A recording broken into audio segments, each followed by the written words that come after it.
अपने दम पर जैसा चाहा मेहनत से वैसा कर डाला। मैंने हाथों की गर्मी से मिट्टी को सोना कर डाला। महिला किसान भारत की शान, महिला किसान भारत की शान।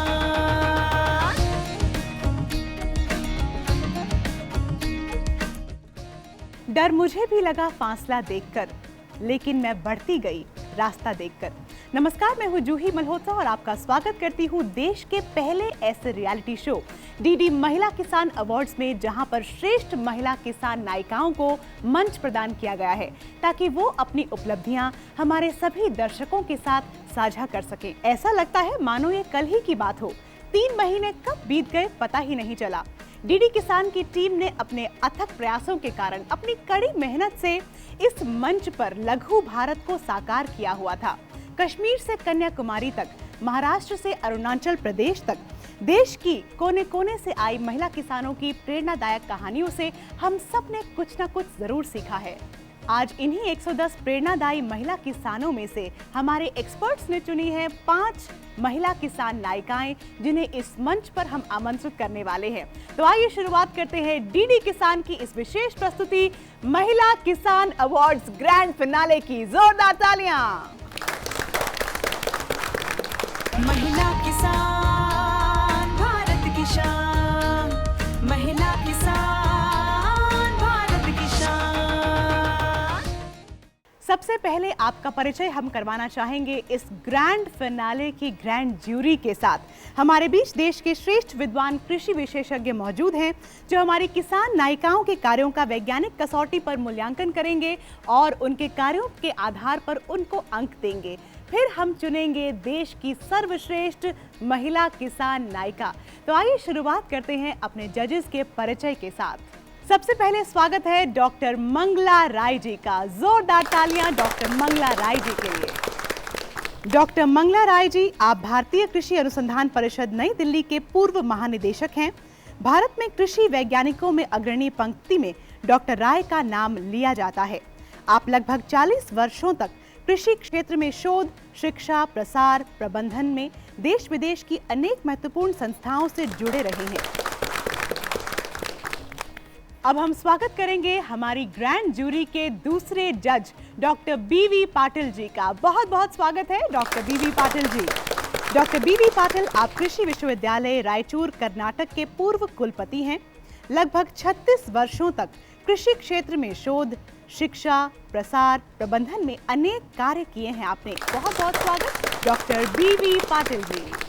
हमारे अगले जज हैं डॉक्टर केपी विश्वनाथ। बहुत बहुत स्वागत करते हैं डॉक्टर केपी विश्वनाथ जी का। डॉक्टर केपी विश्वनाथ, आपने लगभग 37 वर्षों तक कर्नाटक में 5 कृषि विश्वविद्यालयों के साथ विभिन्न दायित्वों पर कार्य किया और वर्तमान में 3 वर्षों से महात्मा फुले कृषि विद्यापीठ राहुरी, महाराष्ट्र के कुलपति के रूप में कार्यरत हैं। इंटीग्रेटेड फार्मिंग सिस्टम में आपका विशेष योगदान है। अब हम स्वागत करना चाहते हैं प्रोफेसर एम प्रेमजीत सिंह का। बहुत बहुत स्वागत है प्रोफेसर एम प्रेमजीत सिंह जी। अध्यापन, शोध एवं प्रसार शिक्षा में 33 वर्ष का अनुभव रखने वाले प्रोफेसर एम प्रेमजीत सिंह जी, आप देश के पहले केंद्रीय कृषि विश्वविद्यालय इम्फाल, जिसका कार्य क्षेत्र 7 उत्तर पूर्वी राज्यों में है, उसके कुलपति हैं।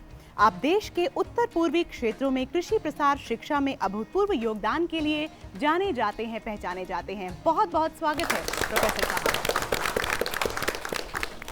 हम स्वागत करते हैं हमारी ग्रैंड ज्यूरी के 5वें जज डॉक्टर अरविंद कुमार का। बहुत बहुत स्वागत है डॉक्टर अरविंद कुमार जी। डॉक्टर अरविंद कुमार, आप वर्तमान में रानी लक्ष्मीबाई केंद्रीय कृषि विश्वविद्यालय झांसी के कुलपति हैं। लगभग 40 वर्ष से अधिक कृषि शिक्षा अनुसंधान, प्रसार शिक्षा एवं प्रशासनिक कार्यों का अनुभव रखने वाले डॉक्टर कुमार इसके पूर्व भारतीय कृषि अनुसंधान परिषद के शिक्षा विभाग के उप महानिदेशक भी रह चुके हैं। आप विशेष रूप से सरसों उत्पादन में अग्रणी योगदान के लिए जाने जाते हैं। बहुत बहुत स्वागत डॉक्टर अरविंद कुमार जी। तो इससे पहले कि आज की पहली महिला किसान नायिका से आप सभी को मिलवाएं, आपको ले चलते हैं उस जगह जो अपनी प्राकृतिक संस्कृति के लिए, लोक नृत्यों के लिए, संगीत के लिए बहुत ही खूबसूरती के साथ जाना जाता है। ले चलते हैं आपको मणिपुर की सैर कराने। एक सुंदर सा नृत्य मणिपुर से हम सभी के बीच आने जा रहा है। आइए इस पर एक नजर डालें।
ग्रैंड फिनाले में अपनी जगह बनाने वाली पहली महिला किसान नायिका हैं मणिपुर की रहने वाली बिमोला देवी जी। एक बार जोरदार तालियां हो जाएं इनके लिए। बिमोला जी, कैसी हैं आप और ग्रैंड फिनाले में पहुंचकर कैसा लग रहा है आपको? बहुत अच्छा है। बिमोला देवी जी के साथ बातचीत को आगे बढ़ाने के लिए हमें ट्रांसलेटर की आवश्यकता है, तो मैं निवेदन करना चाहूंगी हमारी जैस्मिन जी जो यहाँ पर मौजूद है स्टूडियो में कि कृपया आप मंच पे आएं ताकि हम बिमोला जी से बातचीत सही ढंग से कर सके। एक बार जोरदार तालियां भाषा सेतु जैस्मिन जी के लिए। जैस्मिन जी, बहुत बहुत स्वागत है आपका। बहुत शुक्रिया आपका भी। इससे पहले कि हम आगे बढ़ें, बिमोला देवी जी के कार्यों पर हमने एक फिल्म बनाई है, क्यों ना वो फिल्म आप सभी को दिखाई जाए। एक नजर उस फिल्म पर।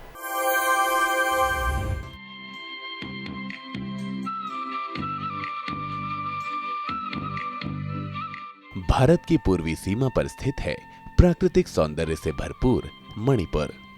वर्ष 2011 की जनगणना के अनुसार लगभग 27 लाख की आबादी वाले मणिपुर की अर्थव्यवस्था का मुख्य आधार कृषि और उससे जुड़ी गतिविधियां हैं। घाटी और पर्वत राज्य के दो प्रमुख भौगोलिक क्षेत्र हैं। घाटी को चावल का कटोरा कहा जाता है। राज्य का मौसम गर्म, आर्द्र और बारिश वाला है। राज्य में कृषि भी असमान है क्योंकि ये बरसात पर निर्भर करती है। यहीं के इम्फाल पश्चिमी जिले के लेईफ्राकबम गांव की रहने वाली हैं हमारी किसान नायिका श्रीमती बिमोला देवी। बिमोला देवी प्रमुख रूप से धान की खेती करती हैं। धान की खेती के अलावा ये 24 प्रकार के कृषि संबंधित कार्य भी करती हैं। बिमोला देवी गाय, मुर्गी, बतख, मछली और सुअर पालन के कार्य भी कर रही हैं। बिमोला देवी की सफलता का राज उनकी कड़ी मेहनत, लगातार सीखने की कोशिश में छुपा हुआ है। परंपरागत के साथ आधुनिक तौर तरीकों का उपयोग करके न केवल उन्होंने अपनी उपज बढ़ाई है, बल्कि अपनी वार्षिक आय को भी 5 लाख तक पहुंचाया है। चाहे वो ग्रीन हाउस का हो, बाहर का हो, वर्मी कंपोस्ट या बतख या मुर्गी पालने का, घर के सारे लोग मिलकर हम काम करते हैं। जब बच्चे स्कूल जाने लगते हैं और काम पे हाथ नहीं बटा पाते, हम बाहर से मजदूर किराए पर लाकर उनके साथ काम करते हैं। साल में 4-5 लाख तक की कमाई हो जाती है। इन पैसों से मैं घर का सारा खर्चा उठा रही हूँ। इसके अलावा मेरे 4 बच्चे हैं जिनकी पढ़ाई का खर्चा भी मैं बड़ी आसानी से उठा पा रही हूँ। बिमोला देवी की सफलता में केवीके का भी महत्वपूर्ण योगदान रहा है। उन्होंने कृषि विज्ञान केंद्र द्वारा आयोजित कार्यशालाओं में नियमित रूप से भाग लेकर कृषि के आधुनिक तौर तरीकों के बारे में जानकारी प्राप्त की और उसका उपयोग अपनी उपज को बढ़ाने के लिए किया। हमारी बहन बिमोला जी या कृषि के काम में बहुत लगन के साथ पहले से भी काम किया हुआ बहन है। पहली बार मैं कहूँगा कि वो हमारी केवीके में उनके ज्ञान प्राप्त करने के लिए हमारे पास आई थी। हमारा केवीके का जो प्रोग्राम्स है, फ्रंट लाइन डेमोन्स्ट्रेशंस, उसको अगर हमने सिखाया तो अच्छी तरह से वो हमारा इंस्ट्रक्शंस को पालन कर रहा है। बिमोला देवी ने अपनी धान की उपज को बढ़ाने के लिए system of rice intensification methodology यानी SRI का सहारा लिया है। इसके लिए उन्हें कृषि विज्ञान केंद्र थौबल एवं नाबार्ड से तकनीकी ज्ञान के अतिरिक्त खेती करने के लिए कृषि यंत्र भी दिए गए हैं। कृषि विज्ञान केंद्र थौबल एवं उद्यान कृषि विभाग केंद्र द्वारा इन्हें एक पॉली हाउस भी प्रदान किया गया है, जहां ये मौसमी सब्जियां लगाती हैं। बिमोला देवी मणिपुर की प्रसिद्ध मिर्च किंग चिली का भी उत्पादन करती हैं। इसके साथ ही अपनी फसल को पूर्णतया जैविक बनाने के लिए बिमोला देवी अपने खेतों में वर्मी कंपोस्ट का इस्तेमाल करती हैं। इसके लिए उन्होंने एक वर्मी कंपोस्ट यूनिट भी स्थापित की है। इन सब कार्यों को करते हुए बिमोला देवी अपने पारिवारिक दायित्वों का निर्वाह भी कुशलता पूर्वक करती हैं। 4 बच्चों की मां बिमोला देवी के कृषि कार्यों में उनका परिवार उनका पूरा सहयोग करता है। बिमोला देवी ने स्वयं अर्जित ज्ञान से गांव की अन्य महिलाओं को भी फायदा पहुंचाने के लिए 2008 में विमेन फार्मर्स क्लब की स्थापना करके उनके लिए भी सफलता के रास्ते खोल दिए। इस क्लब का पंजीकरण 2009 में किया गया। बिमोला देवी के अनुरोध पर कृषि विज्ञान केंद्र थौबल और नाबार्ड ने महिलाओं को खेती की उन्नत तौर तरीकों से परिचित कराने के लिए कई वर्कशॉप्स भी आयोजित की, जिससे महिलाओं को बहुत फायदा हुआ। कृषि क्षेत्र में उल्लेखनीय कार्य करने के लिए बिमोला देवी जी को कई पुरस्कार एवं प्रमाण पत्र भी मिले हैं। सही मायने में यदि कहा जाए तो बिमोला देवी आधुनिक नारी का प्रतिनिधित्व करती हैं, जो अपनी मेहनत से अपने भाग्य का निर्माण करने में विश्वास रखती हैं। डीडी महिला किसान अवार्ड्स की टीम की ओर से आपको देश की सफलतम महिला किसानों में से एक चुने जाने पर हार्दिक बधाई।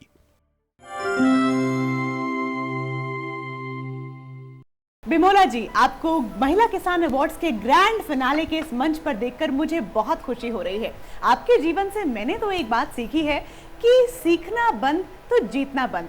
आपने खेती के पुराने तरीकों को तो आजमाया, लेकिन साथ साथ आधुनिक तरीके उसमें जोड़ दिए और इसी के कारण आज आप इस मंच पर खड़ी हैं। बहुत बहुत आपको बधाई। तो बातचीत को आगे लेकर चलते हैं। अब हम सीधे चलते हैं अपने जजेस के पास। जो भी आपके मन में सवाल हो वो कृपया इनसे पूछें। कहते हैं माता भूमि पुत्रो अहम पृथिव्या, ये धरती हमारी माँ है और हम सब इस धरती के पुत्र हैं। इस धरती को हरा भरा बनाने के लिए, कुपोषण निवारण के लिए, घर की आय को बढ़ाने के लिए आपने मत्स्य उत्पादन, दुग्ध उत्पादन, बत्तख, मुर्गी पालन, सब्जी की खेती, धान के कटोरे में, जहाँ धान का कटोरा कहा जाता था, वहाँ आपने किया। इस सारी चीज़ों को करने की प्रेरणा आपको कहाँ से मिली? वुमेन्स फार्मर क्लब लिंखसे पंचायत मेंबर मना सुमाना तौसी होजिएना। ये बता रही कि सबसे पहले इन्होंने फार्मिंग में शुरुआत किस तरह से किया।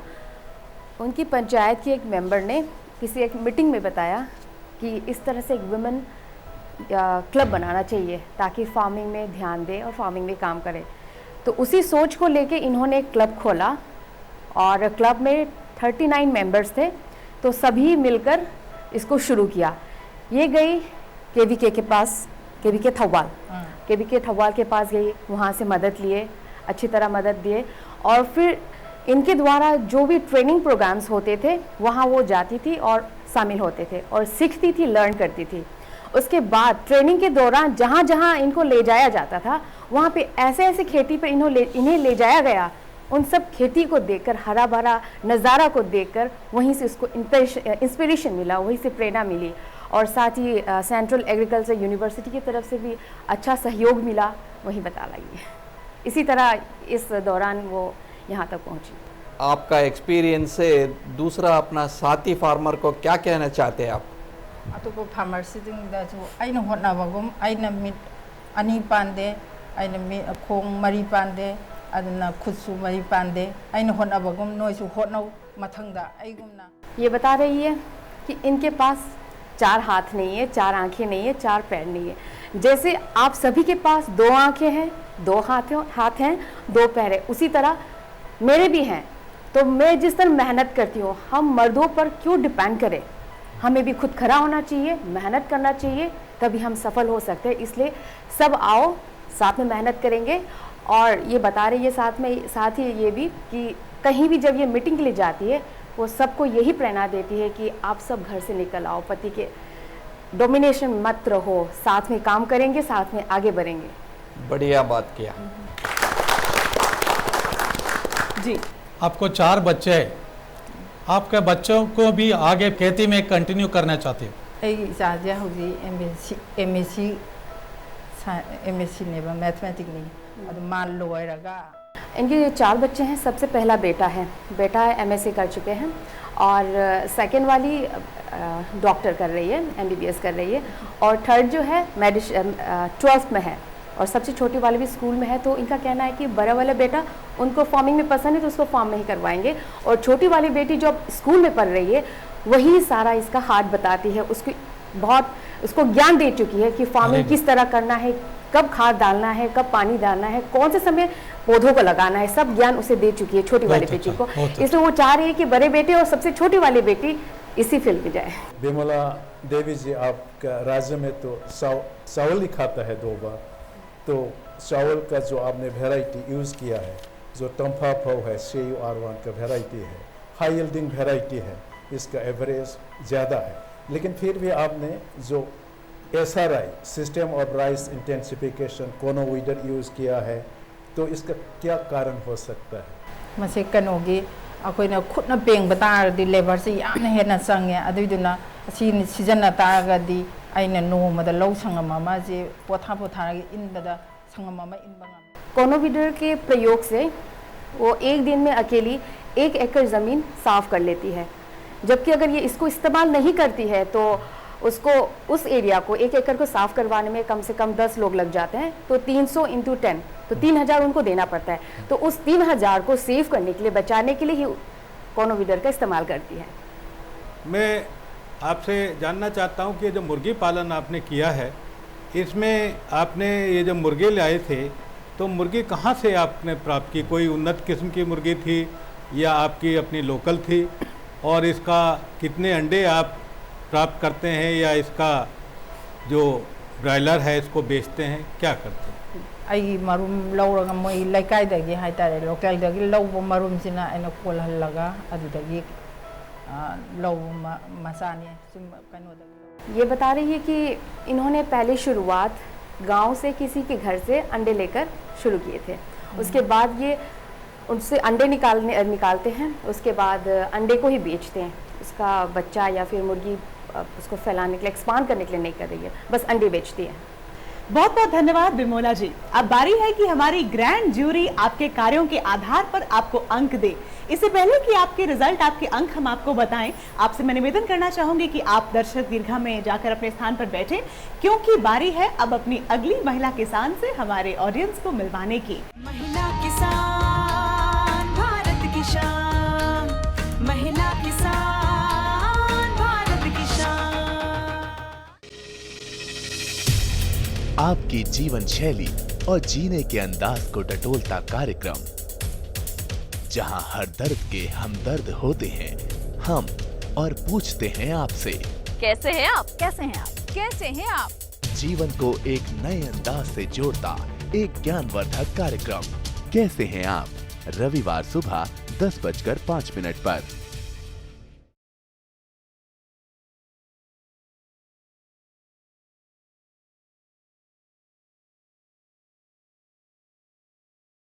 मणिपुर के बाद अब आपको लेकर चल रही हूँ मैं कर्नाटक की सैर पर। आइए एक छोटी सी झलकी देखते हैं कर्नाटक के उस प्यारे से नृत्य की।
इरवा जी के साथ बातचीत को आगे बढ़ाने के लिए हमें भाषा सेतु की यानी कि हमारे ट्रांसलेटर की आवश्यकता है। तो अब मैं निवेदन करना चाहूंगी पूजा राव जी से कि वो कृपया मंच पे आ जाएं। पूजा राव जी का स्वागत, अभिनंदन, जोरदार तालियां। पूजा जी बहुत बहुत स्वागत है आपका महिला किसान अवार्ड्स में एक बार फिर से। लेकिन फर्क सिर्फ इतना है कि इस बार ये ग्रैंड फिनाले है।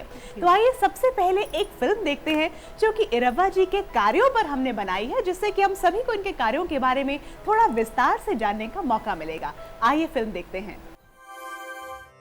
कर्नाटक की दूसरी राजधानी के रूप में जाने जाने वाला बेलगावी राज्य का एक प्रमुख शहर है। यहाँ के कित्तूर की रानी चेन्नम्मा अपनी वीरता और साहस के लिए जानी जाती हैं। देश के स्वतंत्रता संग्राम में भी बेलगावी की अग्रणी भूमिका रही है। अक्टूबर 1892 में यहाँ के रामकृष्ण आश्रम में स्वामी विवेकानंद 9 दिनों के लिए रहे थे। यहीं के मुतकवी गांव की रहने वाली हैं हमारी किसान नायिका श्रीमती इरव्वा एस मठपति। अपने बुलंद हौसलों से कामयाबी की मिसाल बन चुकी इरव्वा एस मठपति के पास 10 एकड़ भूमि है। इनकी भूमि पथरीली थी, लेकिन मजबूत इरादों वाली इरव्वा ने हार नहीं मानी। अपनी जमीन से पत्थर बीन कर हटाए और उसे खेती करने योग्य बनाया। केवीके से जानकारी और प्रशिक्षण प्राप्त करके अपनी खेती पद्धति को बदला। उन्होंने बागवानी की फसलें करनी शुरू की। फली की फसल 300 आम, 250 चीकू के वृक्ष लगाए। बड़े नींबू की खेती शुरू की। आधा एकड़ में चारे की फसल का उत्पादन करना भी शुरू किया। दूध के लिए पशुपालन भी करती हैं। अपने खेतों में केंचुए, देसी गोबर की खाद का प्रयोग करके अपनी उपज को बढ़ाया। साथ ही फसल को कीड़ों से सुरक्षित रखने के लिए उन पर जीवामृत का छिड़काव करना शुरू किया।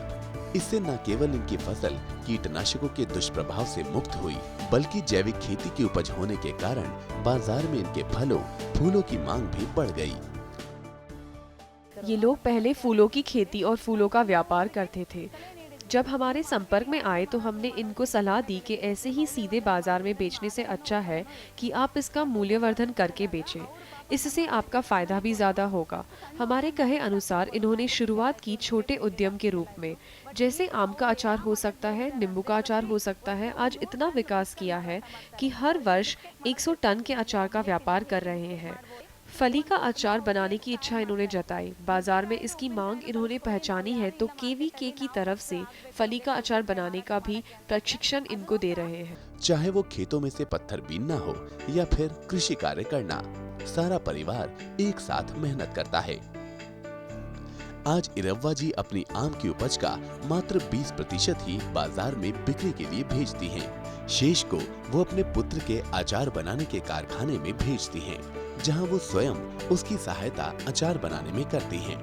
साथ ही वो इस अचार को सीधे बिक्री के लिए लाती हैं, जहां उनका पुत्र इसे बेचने में उनकी मदद करता है। इरव्वा जी न केवल जैविक खेती करती हैं, उन्होंने खेती के लिए पानी की कमी को भी वैज्ञानिक तरीकों का प्रयोग करके दूर किया है। इन्होंने पानी को संचित करने के लिए एक तालाब का निर्माण कराया है, जिसमें बरसात का पानी इकट्ठा करके वो उसका उपयोग सिंचाई के लिए करती हैं। अपनी फसलों में नमी बनाए रखने के लिए वो खेत में हर 4 पौधों के बीच गड्ढे बनाकर रखती हैं, जिनमें वर्षा का पानी भरता है और सीधे पौधों की जड़ों को सींचता है। अब वो प्रति एकड़ 1 लाख रुपए अपनी फसलों से कमा रही हैं। उनकी इन्हीं उपलब्धियों को देखते हुए उन्हें कृषि पंडित सहित अनेक पुरस्कारों से सम्मानित किया गया है। कड़ी मेहनत, बुलंद हौसला, पत्थर का सीना चीरकर धरती से अन्न उपजाकर आज इरव्वा जी देश की उन तमाम महिला किसानों की प्रेरणा का स्रोत बन गई हैं, जो कुछ करना चाहती हैं। महिला किसान अवार्ड्स की टीम आपका देश की श्रेष्ठ महिला किसानों की उपलब्धियों को रेखांकित करने वाले देश के पहले महिला किसान रियलिटी शो के इस मंच पर हार्दिक स्वागत एवं अभिनंदन करती है।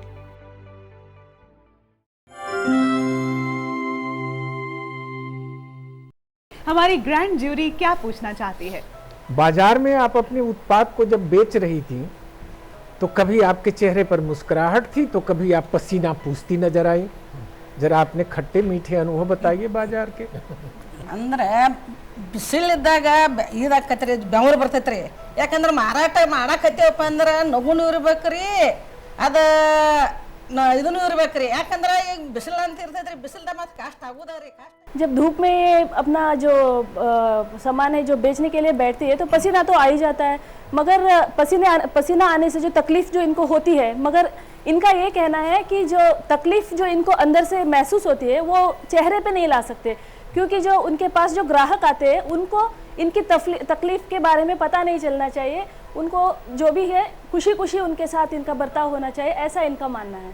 और चाहे जितने भी तकलीफ़ें उनको उठाने क्यों ना पड़े, मगर ये हिम्मत से काम लेना चाहती है हमेशा। सुंदर, बहुत सुंदर। इरव्वा जी, आपने एक बंजर भूमि को बहुत परिवर्तन कर दिया। उसका सक्सेस के पीछे आपका पति के अलावा 3 बेटे 3 बहू भी है। वो आजकल के ज़माने में ऐसा जॉइंट फैमिली को इकट्ठा करना बहुत मुश्किल बात तो है। इसके पीछे आपका क्या रहा है? ಅಭಿಪ್ರಾಯ ಅಂದ್ರೆ ನಾವು ಮೊದಲು ಮಕ್ಕಳಿಗೆ ಕೊಡುವುದು ಕೃಷಿ ಬಗ್ಗೆ ಕೊಟ್ಟಿವ್ರಿ। ಕೃಷಿ ಅದ್ರ ಬಗ್ಗೆ ನಮಗೆ ಯಾಕಂದ್ರೆ ಕುಟುಂಬ ಕೃಷಿ ಮಾಡಿದೀವಿ ಅಂದ್ರೆ ಎಲ್ಲ ಮುಂದಕ್ಕೆ ಬರ್ತೈತ್ರಿ, ಅದ ಕೃಷಿ ಬಗ್ಗೆ ರೀ। हमारे जो फैमिली है, परिवार है, कृषि का जो परंपरागत जो कृषि है वो इनके परिवार में पहले से ही था, और इन्होंने बच्चों को यही सीख दी है कि इस परंपरा को हमें आगे बढ़ाना है।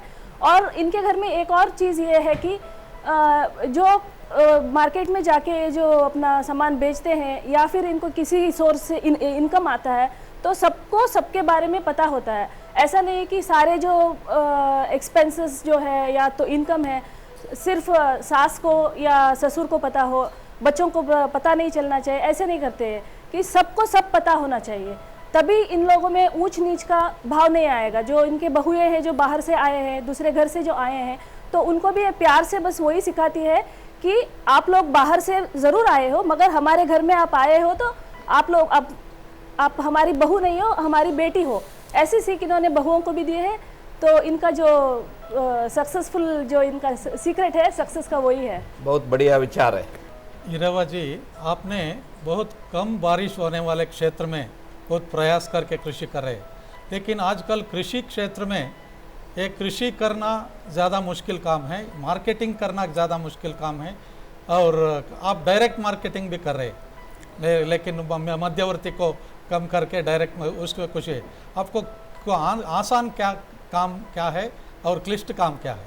ನಮಗೆ ಎರಡೂ ಚಲೋ ಆಕೈತೆ. ಯಾಕೆ ಚಲೋ ಆಕೈತೆ ಅಂದರೆ ಖರ್ಚಿಲ್ಲ ಬೇಸಾಯ ಮಾಡ್ತೇವ್ರಿ ನಾವು. ಈಗ ನಮ್ಮಲ್ಲೇ ಬೆಳೆದಕ್ಕದ್ದು ನಾವು ಹೋಗಿ ಮಾರ್ಕೆಟಿಂಗ್ ಮಾಡ್ತೇವೆ ಅಂದ್ರೆ ನಾವು ಈಗ ಬಂದು ನಮ್ಮಲ್ಲಿ ಕೆಲಸ ನಾವು ಮಾಡ್ಬೇಕು. अगर ये मजदूर लगा के इनके खेतों में काम कराती तो ये पॉसिबिलिटी थी कि ये जब अपने जो सामान बेचने के लिए जो मार्केट जाती तब जो मजदूर है वो वहाँ टाइम वेस्ट करते या काम कुछ नहीं करते तो नुकसान तो इनका ही होता। या अगर खेत में काम खुद करके जो वस्तुओं को बेचने के लिए अगर मार्केट ये नहीं जाती, मध्यवर्ती के ज़रिए बेचती, तो वहाँ भी नुकसान इनका ही होता, क्योंकि इनके पास से 10 रुपये में लिया हुआ माल वो बाहर जाके 30-50 में बेचता, तो नुकसान तो इनका ही होता, उसमें इनको तो कोई फ़ायदा नहीं होता। तो ये बोल रहे हैं कि हम दोनों चीज़ें बहुत एंजॉय करके कर रहे हैं। अरे बहुत अच्छा। जो पुरुष नहीं कर सकता है, जो मैडम ने करके दिखाया, 10 एकड़ का ज़मीन बना दिया पत्थर निकाल के, है ना जी। तो इसके साथ साथ अलग अलग आपका एक्टिविटीज़ कर दिया, तो सब लोग जो महिला लोगों को तो नहीं कर सकता है, तो सबसे इनकम देने वाला क्या एक्टिविटीज़ है आपके अंदर में जो महिला सेंट्रिक वाला? ನಮ್ಮಲ್ಲಿ ಲಾಭ ಅಂತಂದ್ರೆ ಎಲ್ಲದೂ ಲಾಭ ನಮ್ಗೆ ಜಾಸ್ತಿನೇ ಆಕತ್ರಿ. ಯಾಕಂದ್ರೆ ನಮ್ಮಲ್ಲಿ 10 ಎಕರೆ ಏನೈತ್ರಿ, 10 ಎಕರೆ ಅದಂದ್ರೂ ನಾವೇ ಮಾರಾಟ ಮಾಡ್ತೇವ್ರಿ. ಇವತ್ತು ನುಗ್ಗೆ ಹೆಚ್ಚಿವ್ರಿ, ನುಗ್ಗೆ ಹೆಚ್ಚಿದ್ರು 1 ಲಕ್ಷದಿಂದ ಹಿಡಿದು 1.5 ಲಕ್ಷ ತನಕ. जैसे बाहर से कोई लेबर हायर नहीं करते, तो इसकी वजह से ये है कि इनका कहना यह है कि जो भी करते हैं इनको सब चीज़ में मुनाफा ही मुनाफा है, नुकसान की तो बात ही नहीं है। और जो फली ये उगाते हैं, फली से इनको सालाना 1.5 लाख की आमदनी है। और अचार जो है, जो आम के पेड़ है, आम तो फर्स्ट ग्रेड और सेकंड ग्रेड वाला जो है डायरेक्ट बेचते हैं। 1 किलो के 600 किलो या डजन, हाँ 1 डजन के 600 से 800 रुपए तक के बेचते हैं। और जो थर्ड ग्रेड या जो भी है वो आम जो है उसका अचार बनाते हैं, तो अचार से भी है 15 से 30 लाख रुपए तक सालाना कमाती है। आपने शक्ति नाम भी दिया है, अपने जो अचार है शक्ति नाम से, वो भी आपका ऐसा नाम दिया है शक्तिवर्धक की वजह से दिया है, या शक्ति नाम आपने कहाँ से? ಶಕ್ತಿ ಅಂದ್ರೆ ನಮ್ಮಲ್ಲಿ ಶಕ್ತಿ ಪಿಕಲ್ಸ್ ಅಂತ ಹೇಳಿ ಇರಾನ್ನ ಇದು ಹೆಸರಿಟ್ಟ ನಮ್ಮ ವೀರಭದ್ರೇಶ ಫಾರ್ಮ್ ಹೌಸ್. इनका जो इंडस्ट्री का नाम है वीरभद्रेश्वरी इंडस्ट्री। हाँ इंडस्ट्री है। बस ये पिकल का जो प्रोडक्ट है सिर्फ इसका नाम है शक्ति पिकल्स है। और जो आपने जो पूछा था जो जीवामृत कैसे बनाते हैं, तो 5 kg ಸಗಣಿ, 5 kg ಸಗಣಿ, 10 kg ಸಗಣಿ, 10 लीटर, 10 किलो गोबर और उसमें 10 किलो गोमूत्र और उसमें 2 किलो मूंग का पाउडर और गुड़ भी डालते हैं उसमें, तो 2 किलो शायद 1 kg बेल्ला, 2 किलो गुड़ भी डालते हैं। तो गुड़ डायरेक्ट नहीं डालते, गन्ने को डायरेक्ट उसमें डाल के उसके प्रोसेसिंग से ये जीवामृत बनाते हैं। और जो जीवामृत को ड्रिप इरिगेशन के थ्रू ये अपने खेतों में सिंचाई करते हैं। बहुत सुंदर, बहुत सुंदर, बहुत सुंदर, बहुत सुंदर। अब बारी है कि मूल्यांकन की प्रक्रिया को हम आगे लेकर चले। हमारी ग्रैंड जूरी ने आपको कितने अंक दिए हैं ये तो आपको बाद में बताएंगे, लेकिन पहले आपसे निवेदन करते हैं कि आप दर्शकों के बीच जाकर अपने स्थान पर बैठे। कुछ देर के बाद हम वो सारी जो रहस्य है वो खोलेंगे।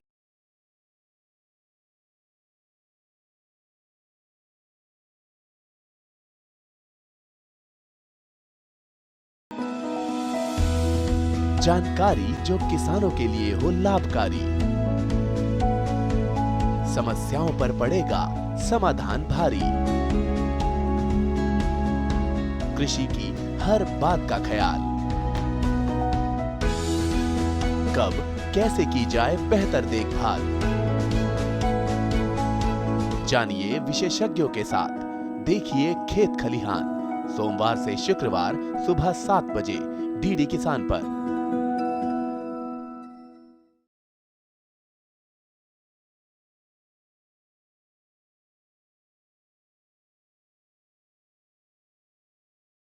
ब्रेक के बाद एक बार फिर से आप सभी का स्वागत करते हैं महिला किसान अवार्ड्स ग्रैंड फिनाले में। जोरदार तालियां।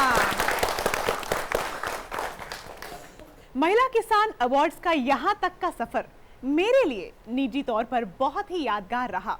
आज जब पीछे मुड़कर मैं इन महिला किसानों की कहानियों के बारे में सोचती हूँ, इनके संघर्ष से सफलता तक की कहानी के बारे में जब भी विचार करती हूँ, तो मेरी आंखें भी नम हो जाती है। हमने इसे जननी से जननी के मिलन का उत्सव कहा था।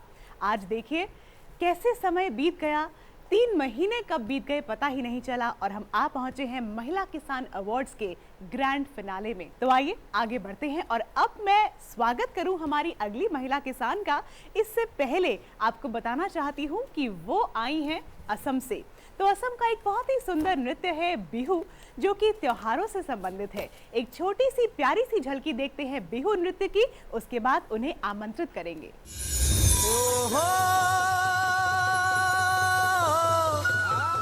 सोबा गोरिए गो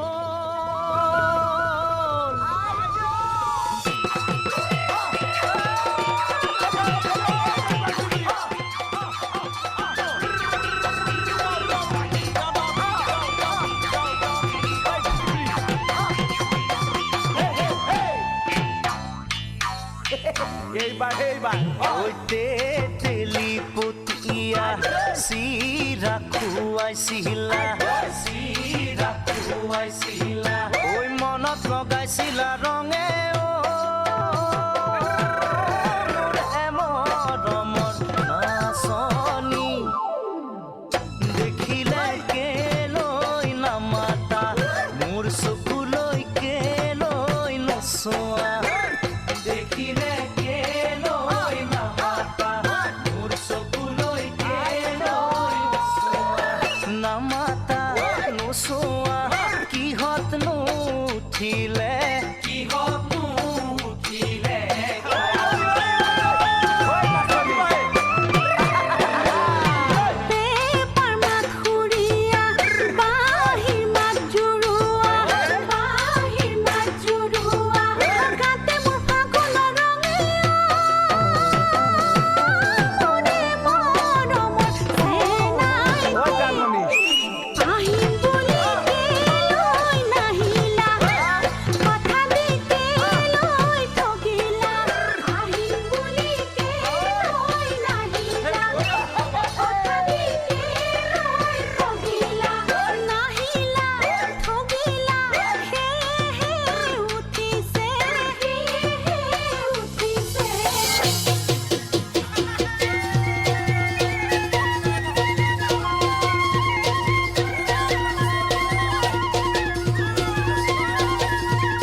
हमारे महिला किसान अवार्ड्स ग्रैंड फिनाले के जो अगली फाइनलिस्ट है पद्मावती बोरो जी, इनका हम जोरदार तालियों के साथ अभिनंदन पुनः करते हैं।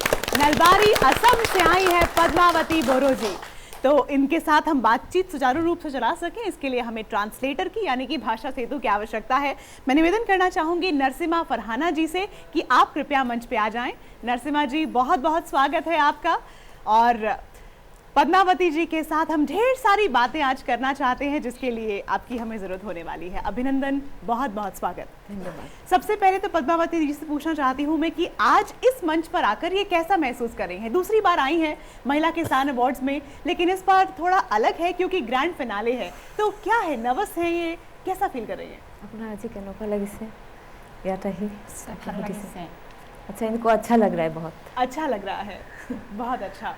इससे पहले कि जजेस अपने सवाल पद्मावती जी से पूछें, एक फिल्म है जो कि इनके कार्यों पर हमने बनाई है, तो आप सभी को पहले वो फिल्म दिखाते हैं और बाकी की बातचीत उसके बाद आगे ले जाते हैं। आइए।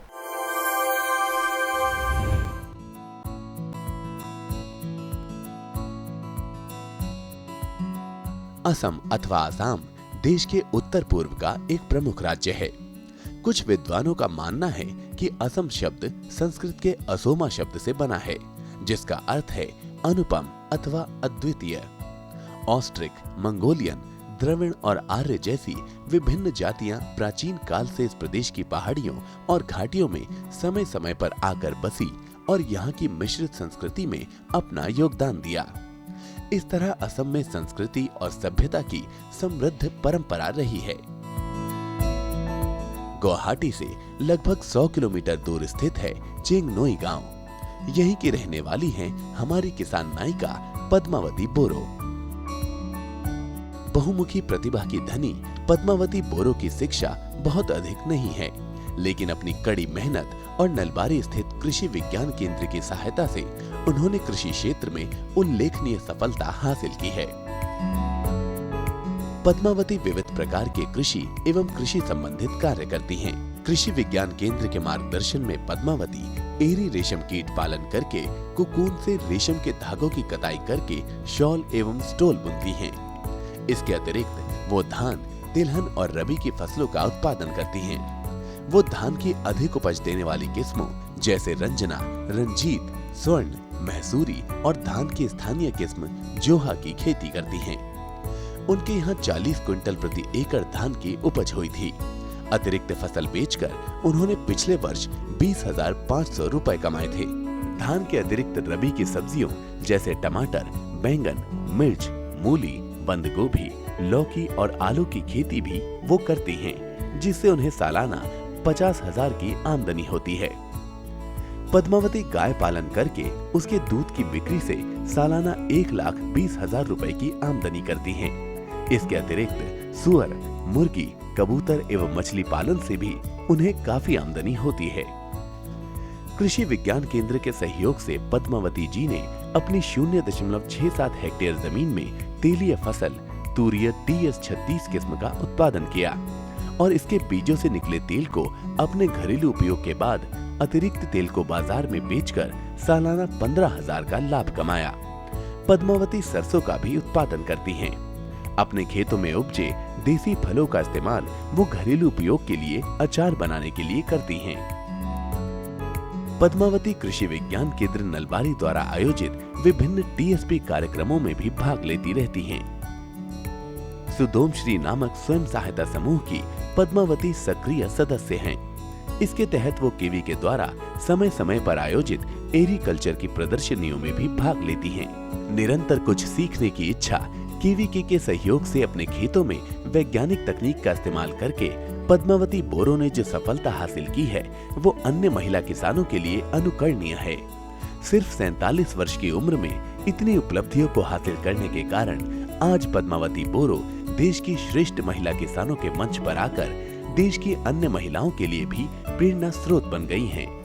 उन्होंने सफलता की जो कहानी चेंगनोई नलबारी में लिखी थी, महिला किसान अवार्ड्स के इस मंच के माध्यम से आज पूरा देश इसे जान रहा है। डीडी किसान महिला अवार्ड्स की टीम पद्मावती बोरो का स्वागत एवं अभिनंदन करती है। यूं तो इनकी ज्यादा शिक्षा नहीं हुई है, लेकिन अपनी कड़ी मेहनत और केवीके के सहयोग के साथ उल्लेखनीय कार्य किए हैं कृषि के क्षेत्र में। सीधे चलते हैं अपनी ग्रैंड ज्यूरी के पास और उनसे जानते हैं कि क्या सवाल आपके मन में आ रहे हैं फिल्म को देखने के बाद। खूब, बहुत खूब, उत्तम, अति उत्तम। प्रश्न सिर्फ और सिर्फ एक ही है कि इतना सब कुछ आप कर कैसे लेती हैं? मैं निजे पथारत जाओ, पथारत गई এনেকুৱা খেতিৰ লাগো, তাৰপিছত আজৰি সময়ত টুকুৰা কাটি খুঁটা বনাই। ये कृषि परिवार से आई है और कृषि परिवेश में उनका बड़ी हुई है और ये बोल रही है कि हम लोग वो लोग कृषि काम में में एंगेज होते हैं, और जब उनका लेजर टाइम होता है ना, तब ये वो एग्रीकल्चर में इन्वॉल्व होती है और ये सब संभाल लेते हैं, घर का काम, फिर कृषि का काम, फिर कृषि संबंधी जो भी हो सब काम, ऐसे ही वो टाइम निकाल के वो करती है सब काम। जी, तो इसका मतलब टाइम की पूरी प्लानिंग के साथ ये बढ़ती है, टाइम मैनेजमेंट का। पद्मावती जी, एक कहावत है, रेनफेड में हमेशा फार्मर 60 दिन काम करते हैं, इरिगेटेड में 160 दिन काम करते हैं, मगर ये जो आपने किया है ना इंटीग्रेटेड फार्मिंग सिस्टम ने, आपने कितने दिन साल में काम करते हैं? ছাৰ মই এৰী পালনৰ 6 মাহ এৰী পালন কৰোঁ। ঠাণ্ডা দিনৰ কাপোৰ ঢাকি ৰাখোঁ, গৰম দিনৰ আৰু ঠাণ্ডা কৰিবৰ কাৰণে আমি সেই প্লাষ্টিকৰ ঘৰ বনাই প্লাষ্টিকৰ ঘৰত সেই পলুটো ৰাখোঁ। हम लोग आसाम में तो रेनफेड ऐसा आपने बोला है कंडीशन है, वो 6 मंथ्स वो एरी कल्टीवेशन करती है 6 मंथ्स के लिए, और फिर वो जब समर में इनका एग्रीकल्चर करना थोड़ा मुश्किल है, इसीलिए ये क्या करती है, उनको ठीक तरह से कूल प्लेस में रखती है जो सीड फ्यूचर के लिए रख सके। और फिर वो क्या करती है, खेती में वो इम्प्रूव वैरायटी यूज़ करती है। फिर मतलब सारा साल में हर दिन उनका काम में इन्वॉल्व रहता ही है। हाँ, ये बहुत बढ़िया, बहुत हाँ 12 महीने आप 12 महीने ये काम करती है। 6 मंथ्स एग्रीकल्चर, 6 मंथ्स हम लोग का तो रेनफेड कंडीशन है ना, इसीलिए 6 मंथ धान खेती पर, और बाकी रबी सीजन में ये ब्रोकोली लगाती है, बाकी सब्जी लगाती है, फिर पोल्ट्री, एनिमल, कैटल, ये तो साल भर में रहता ही है। ऐसे ही वो एग्रीकल्चर या एलाइड एक्टिविटीज में इन्वॉल्व रहती है, तो पूरा साल में हाँ बिजी रहती है। आजकल कृषि का छोड़ के बहुत सारे लोग गांव से शहर जा रहे, उन लोगों का आपका संदेश क्या है, आपका मैसेज क्या है? गाँवत থাকি সকলো মহিলা সকলো ল'ৰা ছোৱালীবিলাকে গাঁৱত থাকিলে গাঁৱটো শুৱনি কৰিবৰ কাৰণে আমি টেকনিকেলি যেনেকুৱা কৃষি বিজ্ঞান কেন্দ্ৰৰ পৰা আমি পৰামৰ্শ লৈ ये बोल रही है कि अगर हम गांव में रह के फार्मिंग को एक प्रोफेशन हिसाब से अगर ले, और हम लोग के सभी डिस्ट्रिक्ट में कृषि विज्ञान केंद्र है, और कृषि विज्ञान केंद्र से संपर्क रख के यदि हम अपने गांव के लोगों को, अपने बच्चे को अगर कुछ आगे बढ़ाने के लिए एवेन्यू, एक प्रोफेशन चुनने के लिए अगर कहेंगे, तो हम लोग का गांव और सुंदर होगा, और गांव छोड़कर शहर जाने का कुछ ऐसा सवाल ही नहीं पैदा होगा। इसलिए हाँ, कृषि को टेक्नोलॉजी से जोड़ने की बात, और साइंटिफिकली ये बोल रही है कि साइंटिफिकली अगर हम इम्प्रूव मेथड से अगर हम आगे बढ़ेंगे तो we can attract more people in the farming system, in the farming बढ़ सकता है, और उपज बढ़ सकती है, तो जरूर और लोग भी आकर जुड़ सकते हैं जो नौकरियों के लिए जाते हैं। लेकिन एक प्रश्न मेरे को उद्वेलित कर रहा है, आपका 2 हेक्टेयर जमीन है, 2 हेक्टेयर में आप आधा जमीन से ज़्यादा एक ऐसी धान की प्रजाति लगाई हुई है जिसकी उपज कम है और जिससे आपको लाभ भी कम है,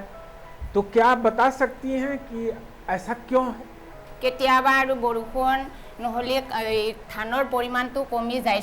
স্বৰ্ণ মুছুৰি ৰোৱা ঠাইৰ দোৱা মাটি এই পানী বেছিকৈ থাকে, সেইকাৰণে স্বৰ্ণ মুছুৰিৰ उत्पादन तो बेसी है। ये कह रही है कि जो आहू खेती ये करती है वो उसका लैंड अपलैंड है, इसीलिए जब जितना पानी रहना चाहिए उतना नहीं रहता है, इसीलिए प्रोडक्शन थोड़ा कम होता है। और स्वर्ण मसूरी में वो लो लैंड है ना, इसीलिए राइस प्रोडक्शन अच्छा होता है। और ये आहू खेती जो करती है ना, वो आहू इनके परंपरा से चल रही है आहू खेती, और ये करती है आहू खेती, इसका विशेष एक इम्पोर्टेंस है, ये it is highly rich in iron, और उसका रंग एकदम पूरा लाल है, लाल कलर का है, रिच इन आयरन, इसलिए वो आहू खेती करती है। पीछे का पूरा आइडिया बताया इन्होंने कि आखिरकार क्यों आयरन रिच होता है, हमारी परंपरा से जुड़ा है। बहुत खूब। असम में तो मुगा सिल्कवाम तो बहुत मशहूर होता है, फिर भी आपने इरी सिल्कवाम में ध्यान दिया। तो इरी सिल्कवाम से क्या फ़ायदा है, और इरी सिल्कवाम से आपका सिल्क थ्रेड से खाली उसी से शाल बनाता है या कतन के साथ फैब्रिकेट करके शाल बनाता है? এৰি সূতাৰ পৰা মই এনেকুৱা বৰ কাপোৰ বওঁ, বৰ কাপোৰ মানে সেই পুৰুষবিলাকে যে ইফালে ইফালে এনেকৈ উৰে, তাৰপিছত আমাৰ মহিলাসকলে এনেকুৱা চল। इन्होंने बोला है कि इन्होंने मुगा या तसर के सिवा एरी को सिलेक्ट किया है ताकि इनका ये परंपरा से कर रही है, एरी कल्टीवेशन परंपरा से कर रही है। अभी ये जो बोला है कि वो बॉर कपूर बोलते हैं, जो जेंट्स लोग पहनते हैं उस सिल्क से बॉर कपूर बनाते हैं और लेडीज के लिए शॉल बनाते थे। लेकिन बाद में उनको और इनकम जनरेट करने के लिए उन्होंने स्टॉल बनाया है, अभी माफलर भी बनाया है, और उसके साथ वो नेचुरल डाई यूज करती है एरी में नेचुरल डाई जो फ्लावर्स एंड मैरीगोल्ड या कोरल जैस्मिन यूज करती है। फिर मायरोबेलन जो हिलिका बोलते हैं असमीज में, मायरोबेलन वो यूज करती है कलर फर्स्टनेस के लिए। फिर और की कोई सिले प्याज अनियन का जो स्किन है वो यूज करती है नेचुरल डाइंग के लिए। हमने एक फिल्म में देखा था, तीरंदाजी बहुत अच्छा कर लेते हैं। आपका दिखाया गया था, एक बार जरा करके दिखा दीजिए तीरंदाजी जो आपने किया था, बहुत अच्छा लगा था। कैसे करते हैं आप तीरंदाजी?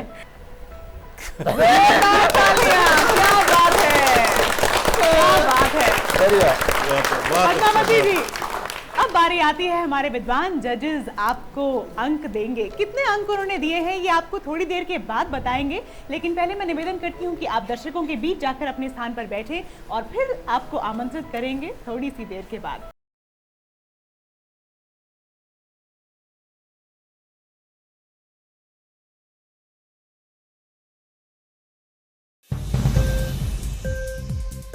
उपज के भाव ताव, आवक का हालचाल, आयात निर्यात पर पैनी नजर, जानकारों की सटीक सलाह, सिर्फ मंडी खबर में सोमवार से शनिवार सुबह 8:05 पर।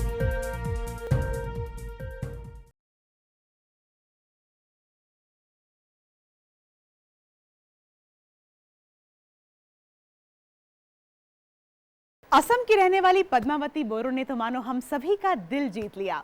असम से थोड़ा आगे बढ़ते हैं, आपको अब लेकर चलते हैं उस जगह जिसे ईश्वर का अपना घर कहा जाता है, यानी गॉड्स ओन कंट्री। आप समझ ही गए होंगे कि मैं बात कर रही हूँ केरल की।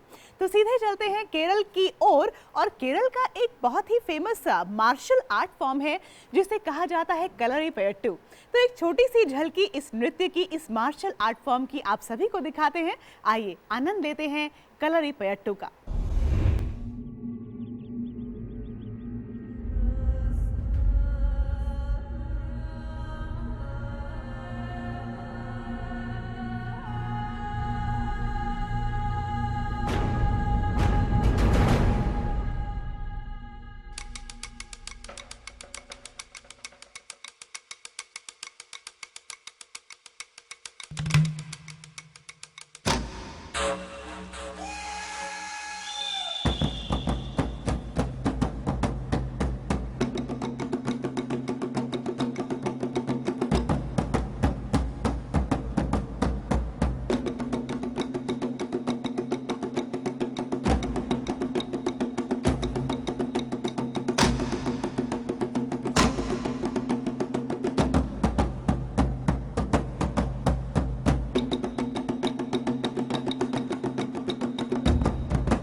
केरल की ये बहुत ही सुंदर मार्शल आर्ट फॉर्म हम सभी ने एंजॉय की, हम सभी ने आनंद लिया कलरीपयट्टू का। उसी के साथ साथ मैं स्वागत करना चाहूंगी कोट्टयम केरल की रहने वाली हेमा आर नायर जो हमारे बीच आ गई हैं। जोरदार तालियां हेमा जी के लिए। हेमा जी के साथ बहुत सारी बातें मैं भी करना चाहती हूँ, हमारी ज्यूरी भी करना चाहती है, लेकिन उसके लिए सरिता जी यानी कि हमारी ट्रांसलेटर की हमें बहुत आवश्यकता होने वाली है। मैं निवेदन करूंगी भाषा सेतु सरिता जी से कि आप कृपया मंच पर आ जाएं ताकि हम बातचीत को शुरू कर सकें। बहुत बहुत स्वागत सरिता जी, अभिनंदन। सरिता जी, सबसे पहले हेमा जी से ये पूछ के बताइए कि कितनी नर्वस हैं ये, कितनी एक्साइटेड है, इस समय क्या भाव आ रहे हैं ग्रैंड फिनाले के मंच पे खड़े होके? ഇന്നിവിടെ നിൽക്കുമ്പോൾ എന്താ തോന്നുന്നത്? പേടി തോന്നുന്നുണ്ടോ അതോ സന്തോഷമാണോ? സന്തോഷം. बहुत खुश है, बहुत हैप्पी है.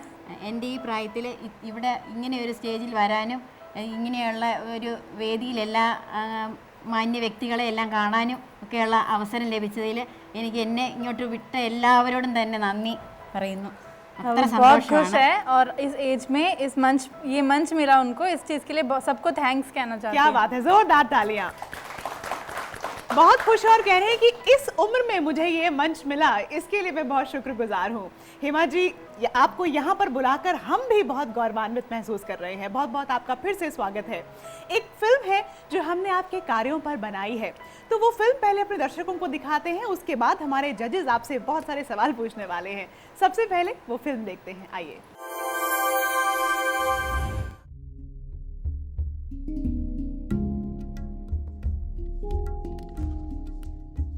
केरल, जिसे ईश्वर ने मुक्त हृदय से सौंदर्य प्रदान किया है। केरल, जिसे ईश्वर का अपना घर, गॉड्स ओन कंट्री भी कहा जाता है। वहीं के कोट्टयम, जो भारत का पहला पूर्ण शिक्षित शहर होने के साथ साथ राज्य में अधिक रबड़ उत्पादन का क्षेत्र भी है, के एक गांव अनिक्कडु पलिक्कातोडु की रहने वाली हैं हमारी किसान नायिका हेमा आर नायर। केंद्र सरकार केवी के जैसे संस्थानों के साथ अन्य कृषि संस्थानों के माध्यम से किसानों की आय बढ़ाने के लिए उन्हें प्रशिक्षण देने का कार्य कर रही हैं। हेमा कुमरगम कोट्टयम जिले के कृषि विज्ञान केंद्र के संपर्क में आई और कृषि माध्यम से अपनी आय कैसे बढ़ाएं, इसके लिए प्रशिक्षण प्राप्त किया। श्रीमती हेमा आर नायर कृषि विज्ञान केंद्र कोट्टयम के ट्रेनिंग मिलने के बाद उसको अभी एक एंटरप्रेन्योर बन गया है। अभी 10 साल से कृषि विज्ञान केंद्र में निरंतर संपर्क है उसका। जो भी टेक्नोलॉजी हम लोग बताते वो उसी तरीके से उसके खेत में अडॉप्ट करते। महिला लोग अभी कृषि में आके स्पेशली वो मूल्यवर्धित उत्पन्न बनाने में बहुत ही इंटरेस्ट है। ऐसा इनकम अभी हमारे सेंट्रल गवर्नमेंट का पॉलिसी में डबलिंग फार्मर इनकम होता, तो अभी उसी तरीके में वो जाता है। एक एक साल उसका एंटरप्राइज एक एक करके उसमें ऐड होकर बढ़ के ही जा रहे। हेमा आर नायर को अपने कृषि कार्यों में पति का पूरा सहयोग मिलता है। केवीके से मिले प्रशिक्षण एवं जानकारी का उपयोग उन्होंने औषधीय पौधे लगाने, मूल्य संवर्धित फसल लगाने और उनकी मार्केटिंग करने में किया। अपने 30 बीघा खेतों में हेमा कटहल, पाइनएप्पल, कोकोनट, बीटल नट, केला, काली मिर्च, चावल आदि के साथ औषधीय पौधे भी लगाती हैं। हेमा कटहल से जैम, बीज पाउडर, अचार नारंगी, अदरक, अनानास इत्यादि के स्क्वॉश भी बनाती हैं। उनका औषधीय पौधे से बनाया आयुर्वेदिक साबुन भी प्रसिद्ध है। स्वयं मधुमक्खी पालन करके प्राप्त शहद से वो उसमें औषधियां मिलाकर चेहरे के लिए लेप भी बनाती हैं। हेमा नायर के बनाए दर्द रुहाई तेल की भी काफी मांग है। मौसमानुकूल सब्जियों का उत्पादन भी हेमा जी करती हैं। इसके अतिरिक्त गौपालन, मुर्गी, बतख, मधुमक्खी एवं मछली पालन करके भी वो अपनी आय में वृद्धि करती हैं। उनके द्वारा गाय के कंडों को जलाकर उसमें कपूर मिलाकर बनाई गई पवित्र भस्म की मंदिरों में काफी मांग है। औषधीय तत्वों से भरपूर उनका बनाया सिंदूर महिलाओं में बेहद लोकप्रिय है।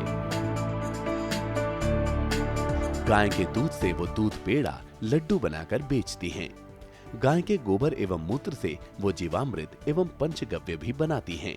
इसका उपयोग वो अपने खेतों में जैविक खाद के रूप में करती हैं। हेमा नायर एक कुशल महिला किसान होने के साथ कई गोट्टी कली प्राचीन नृत्य कला में पारंगत एवं एक कुशल गायिका भी हैं।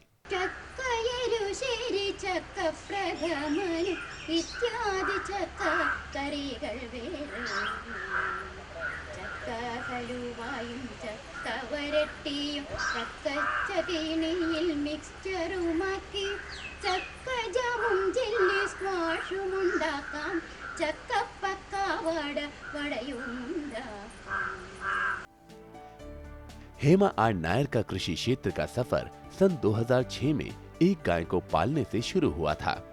आगे बढ़ने की लगन, कुछ कर गुजरने के जोश और कृषि विज्ञान केंद्र से मिले ज्ञान ने उन्हें आज देश की सर्वश्रेष्ठ महिला किसानों के मंच पर लाकर खड़ा कर दिया है। डीडी किसान महिला किसान अवार्ड्स की टीम हेमा आर नायर का स्वागत और अभिनंदन करती है।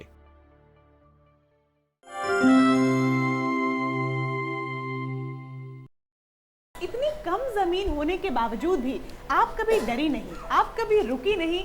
आपने कितना कुछ उस पर उगाया जो मैक्सिमम यूज हो सकता था इनकी जमीन का, ज्यादा से ज्यादा उपयोग जो भी मुमकिन था इन्होंने सब किया। उस पर केला उगाया, पाइनएप्पल उगाया, कोकोनट, नट, मिर्च और बहुत सारी औषधीय इन्होंने प्लांट्स भी उगाए हैं। हमारे जजेस क्या कहना चाहेंगे आज? आपके पास जमीन इतनी कम है और आपने खेती भी की है, बारी भी की है, पशुपालन भी किया है और उससे गुणवत्तापूर्ण विविधि युक्त उत्पाद भी बनाए हैं, तो आपका स्केल ऑफ ऑपरेशन कैसे होता है? കുടുംബശ്രീയിലുണ്ടായിരുന്നു, സെൽഫ് ഹെൽപ്പ് ഗ്രൂപ്പിലുണ്ടായിരുന്നു, പിന്നെ കൂടുതൽ KVK എന്നുള്ളതുണ്ട്, കൃഷിഭവൻ, അങ്ങനെ കുറേ ഉണ്ട്, സ്വദേശി ഉൽപ്പന്നങ്ങൾ. അതാണ് कहना चाहती है when there is a will there is a way। तो जो भी उनको आइडिया मिला है, पहले तो कुटुंबश्री करके यूनिट्स होते हैं छोटे छोटे 10-11 लेडीज़ का अपने आसपास में ही, और सेल्फ हेल्प ग्रुप्स होती है उनमें से, और KVK ने इन्होंने बहुत हेल्प किया है इस सारे आइडियाज़ को लेकर आने के लिए। कृषि भवन तो सेल्फ हेल्प ग्रुप बनाए हैं, उसके जरिए उन्होंने अपने काम को आगे बढ़ाया है। 10 से 11 महिलाओं का एक समूह होता है, उसके जरिए अपना काम करती हैं। जी हेमा जी, आपने दूसरे महिला को लेके बहुत बढ़िया काम किया है। आपका खेतीबाड़ी जो है ना, हमने देखा वो फिल्म में 100% ऑर्गेनिक फार्मिंग कर रहे हैं आप, उसके बारे में थोड़ा आप विचार देना। ജനങ്ങൾക്ക് നല്ല ഭക്ഷണം കൊടുക്കണം, നല്ല രീതിയിൽ കൃഷി ചെയ്യണം, അതിനെ ഓർഗാനിക് ആയിട്ടുള്ള കൃഷി ചെയ്തെങ്കിൽ മാത്രമേ നല്ലതാകത്തുള്ളൂ। നമ്മുടെ ശരീരം ഹെൽത്തി ആയിരിക്കണം, അതുകൊണ്ട് जो ये फार्मिंग करती है, जितना गुण इनको मिल रहा है वही गुण बाकी जिनको देती है प्रोडक्ट्स उनको भी मिले, ये इनका बेसिक आइडिया है। जिनको भी ये प्रोडक्ट्स देती है उन सबको वो भी हेल्दी रहे, और सारे हेल्दीनेस ही इनका कॉन्सेप्ट है मेन इनका। मेरा क्वेश्चन है, आप के इनकम है ना ज़्यादा से ज़्यादा किस क्रॉप्स में आता है? एनिमल कंपोनेंट में आता है, पोल्ट्री में से किस में ज़्यादा इनकम कहाँ से आता है? वैल्यू एडिशन प्रोडक्ट से ही मिलता है। Okay, message is that instead of value addition में ज़्यादा पैसा मिलता है। बहुत अच्छा। हेमा जी, आपने करके दिखाया, प्रोडक्शन के साथ साथ प्रोसेसिंग, वैल्यू एडिशन करके इनकम को डबल ला सकता है, और इसके साथ साथ आपने मधुमक्खी का भी पालन किया है। मेरा प्रश्न है, जो आपका वैल्यू एडिशन का क्वालिटी एश्योरेंस में आपने ध्यान दिया है, और आपने मधुमक्खी का कौन सा इंडियन बी यूज़ किया है या इटालियन बीज यूज़ किया है, और इसका मधुमक्खी पालन से आपको कितना पैसा मिला?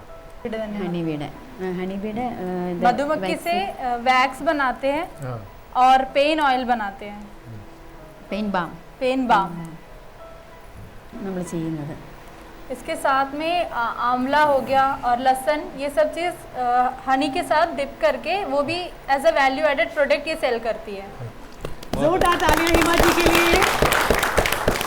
तो हमने देखा कि इतनी कम जमीन अगर आपके पास है तो निराश होने की आवश्यकता नहीं है। आप बहुत कुछ कर सकते हैं, बहुत सारी क्रॉप्स को उगा सकते हैं, फिर उन्हें फिनिश प्रोडक्ट्स के रूप में कन्वर्ट कर सकते हैं और अपनी आय को डबल, ट्रिपल, 4 टाइम्स कर सकते हैं। जाने कितना कर सकते हैं। वाकई बहुत ही काबिल तारीफ है आपकी ये मेहनत और जो आपकी उपलब्धियां हैं उल्लेखनीय है। बहुत बहुत धन्यवाद। और मैं आपसे निवेदन करना चाहूंगी कि जब तक हमारे जजेस आपके कार्यों के आधार पर आपको अंक दे रहे हैं, आप दर्शकों के बीच जाकर अपने स्थान पर बैठिए। हम थोड़ी देर के बाद आपको आमंत्रित करेंगे।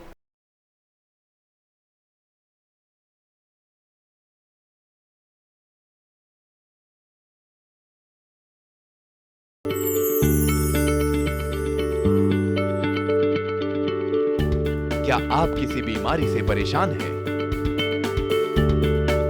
चाहते हैं डॉक्टर की सलाह? तो हम हैं आपके साथ, बताएंगे आपको जीने की राह। समस्याएं आपकी, समाधान देश के मशहूर विशेषज्ञों के। घर बैठे बात करें देश के जाने माने डॉक्टरों से। हमारे लाइव प्रोग्राम स्वस्थ किसान में हर शनिवार शाम 6 बजे से 7 बजे तक।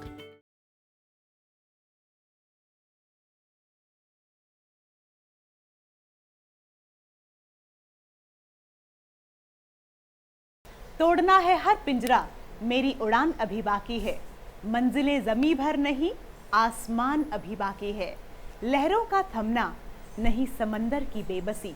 बाहर खामोशी सही, भीतर कई तूफान अभी बाकी हैं।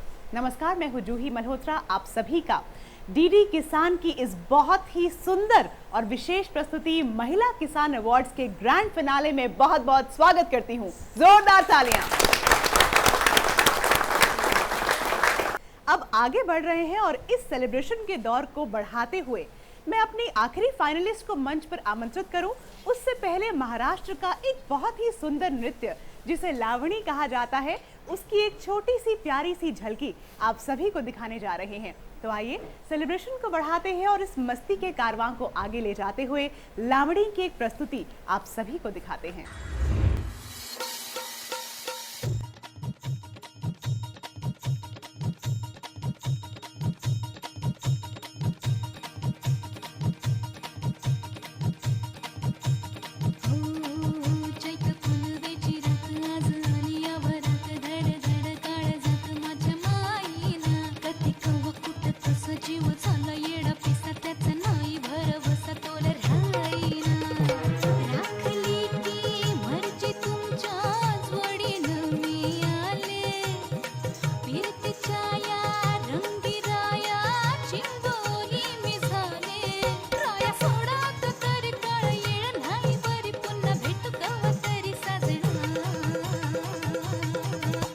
जाऊ द्या न घरी, वाजले की बारा, मला जाऊ द्या न घरी, वाजले की बारा, मला जाऊ द्या न घरी, वाजले की बारा, मला जाऊ द्या न घरी, वाजले की बारा.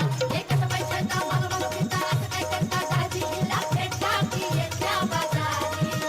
हे सहाची बी गाडी गेली, नवाची बी गेली, आता बाराची गाडी निघाली. हिला जाऊ द्या न घरी, वाजले की बारा, मला जाऊ द्या न घरी, वाजले की बारा.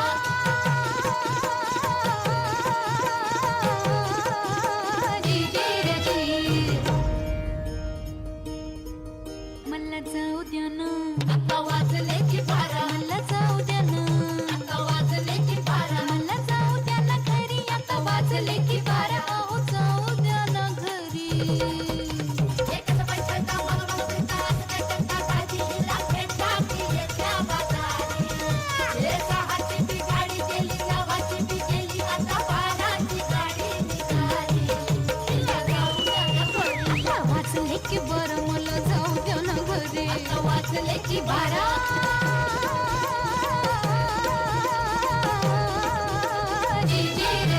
मला जाऊ द्या ना, आता वाजले की बारा, मला जाऊ द्या ना, आता वाजले की बारा, मला जाऊ द्या ना घरी, आता वाजले की बारा, अहो जाऊ द्या ना घरी, मला जाऊ द्या ना घरी, आता वाजले की बारा, मला जाऊ द्या ना घरी, आता वाजले की बारा, मला जाऊ द्या ना घरी, आता वाजले की बारा, मला जाऊ द्या ना घरी, आता वाजले की बारा, मला जाऊ द्या ना घरी.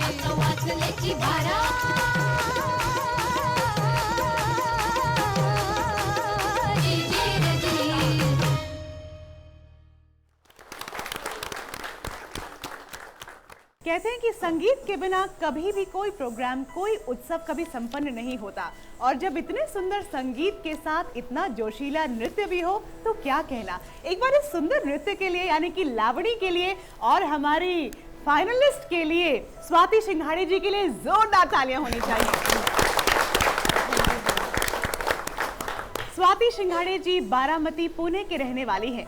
इनके बारे में जरा आप सबको ये खास बात बता दें कि इन्होंने MSc एग्रीकल्चर की हुई है और उसी के साथ साथ पुलिस की नौकरी छोड़ी इन्होंने।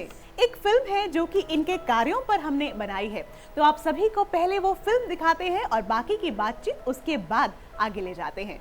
आइए।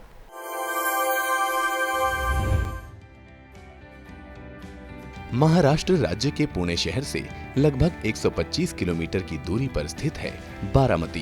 बारामती अपने विविध उद्योगों, कृषि व्यवसाय और शुगर फैक्ट्रीज के लिए जाना जाता है। बारामती के आसपास कई छोटे गांव बसे हैं। उन्हीं में से एक गांव है पंदरे। क्षेत्र का सर्वाधिक शिक्षित जनसंख्या वाला गांव है। यहाँ की जमीन उबड़-खाबड़ एवं पथरीली है। यहाँ मुख्य रूप से गन्ना, अंगूर, ज्वार, गेहूं, कपास की खेती होती है। यहाँ की शक्कर, गुड़, अंगूर आदि का बाहरी देशों में निर्यात किया जाता है। यहाँ के ज्यादातर किसान हाईटेक खेती करते हैं। इसी गांव पंदरे की सोनकसवाड़ी में रहती हैं हमारी किसान नायिका स्वाति सिंघाड़े। स्वाति सिंघाड़े ने MMC एग्रीकल्चर में अपनी शिक्षा प्राप्त करने के बाद MPSC की परीक्षा भी दी और राज्य में दूसरा स्थान प्राप्त करके सब इंस्पेक्टर की नौकरी ज्वाइन कर ली। लेकिन उन्हें लगा कि उनकी एग्रीकल्चर की डिग्री का कोई लाभ उन्हें नहीं मिल पा रहा है। इसीलिए अपने इंजीनियर पति के समर्थन से उन्होंने पुलिस की नौकरी छोड़ दी और पूर्ण रूप से कृषि कार्य में लग गई। उन्होंने अपने ज्ञान का उपयोग आधुनिक खेती करने में लगाने का निश्चय किया। पंदरे में बैंक से कर्ज लेकर पहला पॉली हाउस शुरू किया। काम करते हुए स्वाति सिंघाड़े ने देहरादून, गुजरात, सिक्किम एवं कई अन्य राज्यों में जाकर आधुनिक खेती का प्रशिक्षण लिया और फिर वहां प्राप्त ज्ञान का उपयोग अपने खेतों में किया। खेतों में देसी गायों का संगोपन, जीवामृत, दशपरी अर्क का प्रयोग करके जमीन को उपजाऊ बनाया। उनकी मेहनत रंग लाई और बंजर जमीन हरी भरी होने लगी।